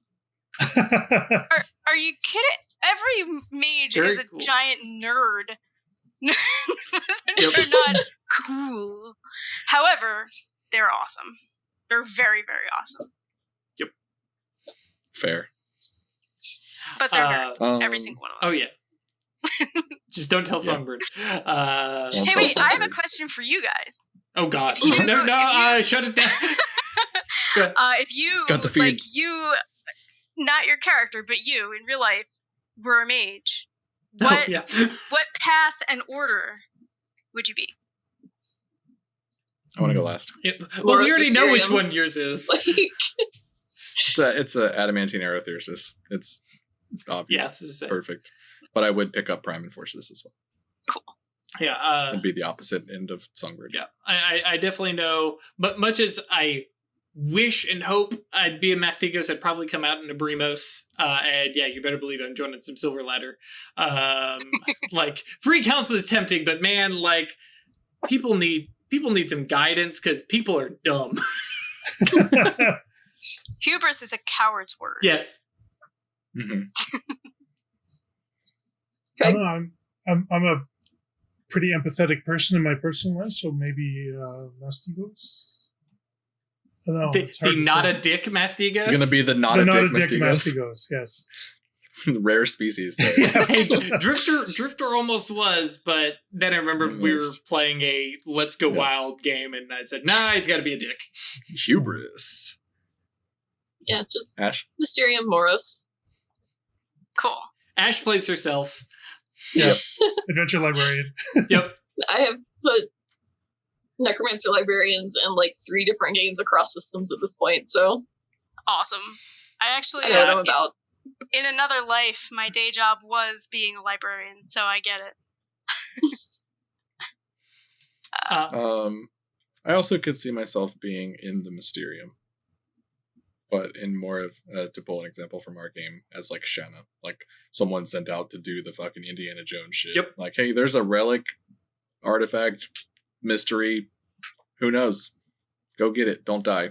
Save it from the sleepers. Explicitly made her as a hunter. Like, she's not hunting artifacts. She's going and killing weird beasties and things that are that should not be. Well, they're cryptids. There's nothing wrong with them being. It's just they don't fall into normal categorization, which is, by the way, for STs at home, you really want to send your mage players on a complete tizzy. Let them get used to the game. Let them get used to all the categorizations that everything falls into, and then throw something at them that doesn't fall into normal categorization, like, you know, a forces ephemeral entity, or, you know, and watch them just panic when they go, we don't know how to deal with this, because it will be both in character and out of character, and just drink in the tears. It's terrific. It's fine. Marbleized bad Janet. It's fine. But yeah, well, I think we can wrap it up here. Thank you, Megan, for joining us. Oh, I remember the question I was going to ask. So, Megan, what's it take you to get a guest spot on Occultists Anonymous sometime? You want to come play with us? Yeah, you don't have to answer. You don't have to answer. But yes, the door is always open. I will say, just message me on Discord. Maybe it could be cool. That could be fun. Because I mean, I will totally. We'll set you up as an archmage, and you can do whatever you want to them. Wait, it's suddenly a lot less interesting. What I'm hearing is you want me to come and guest ST your game. Oh, no. Like, I mean, sure, if you want to do that too, I'll bring Drifter out. No, we will not bring Drifter out. No. But yeah, because it's one of those things that, like, other games on the Onyx Path channel, they have guest characters. They have people come in, and they're like, yeah, somebody just come in and play a vampire. And I'm like, that's cool. You can't ask somebody to just come in and play a mage. Hey, come be a mage real quick, please. Come play this mage. You know, here's all your arcana. Yeah. So, okay, well, yeah, we'll keep that in mind. We'll talk later. Thanks to Megan for joining us. Sure, thank you for having me. Ball for being here. Absolutely. Thanks to Chat for being here and being so active and talking with us. Thanks to Travis for giving out that copy of Dark Eras 2. I guess that is going to... I mean, the only other thing is mentioning that tomorrow you can catch Craig and I playing Trinity Continuum Aeon, which is going to be like a sci-fi noir investigation thing at 5 p.m. Eastern. We're playing at the same time, right? At the same exact time. I'll be playing Geist. And playing a crazy cool character. We're not going to talk about the characters. You got to come to the show to see. But Chris linked the write up, and I'm like, that is A, very Chris, and B, also fucking dope. Every character in there was me, though. Like, they're all so incredibly well written. I'm really looking forward to this. We are using the as yet unpublished Geist Jumpstart, which is, what is it? 1 foot in the grave. 1 foot in the grave. So nice. What an ominous title. I mean, your guys set in Rochester, New York. Oh, in New York, even. Okay. Yep. So yeah, come enjoy the rest of this weekend. Cool weekend con. There's lots of games going on. Lots of giveaways. There's some more cool panels and giveaways, and so stick around for the weekend. And I think Megan, are you playing in a game? I'm trying to remember the schedule. No, I am not. Okay. I'm the only other thing that I'm doing officially is I'm on the Story Path panel. That's the one. Yeah, tomorrow night. Other than that, I'm gonna show up at stuff, but that's the only one. Cool. The only other thing that I have on my schedule. Gotcha. Yeah, and for those of you who are not in the know, Story Path covers basically the whole Trinity system, Scion, and does it do the things that came from beyond or any of those? Or is that they came from beneath the sea, etc. And also Dystopia Rising. That's the other one. Mm-hmm. So yes, if you're interested in that system, which is very, very similar to Chronicles of Darkness, so you will not feel completely out of whack, but I really like it. I've been looking at the Scion books a lot and wishing I could play, surprise, surprise, the Scion of Hades. But yeah, I have a type. Shut up. You've got one type. Yep. No. Oh, yes. Perry, you can direct the Scion question there. Yes. Not here. Leave Meghan alone. Yes. To repeat again, thank you guys for joining us. If you have more questions or want to hang out or want to talk Mage, we do suggest that you come by our Discord. That's yeetinto.space. You can put in the URL, and that will take you to Discord. Come hang out, chat, watch the show, and ask any other questions, because we have a whole channel for how does this work? How does this work? Yep. And what happened in my game and all sorts of cool stuff. Yep. So cool. Any final thoughts, Megan? Oh, yeah. No, I don't think so. Just thank you so much. And I as I was telling Drew before, I don't usually listen to streams or anything just because I don't really have time. But I wish I could. I wish I could listen to them all, because just listening to everybody's stories about crazy stuff their mages have done and wacky, just all the wacky things that you can do is really a lot of fun. And so thank you for sharing them. Yep. Thank you. So we will see you guys next time. Bye. Stay lucky. Bye.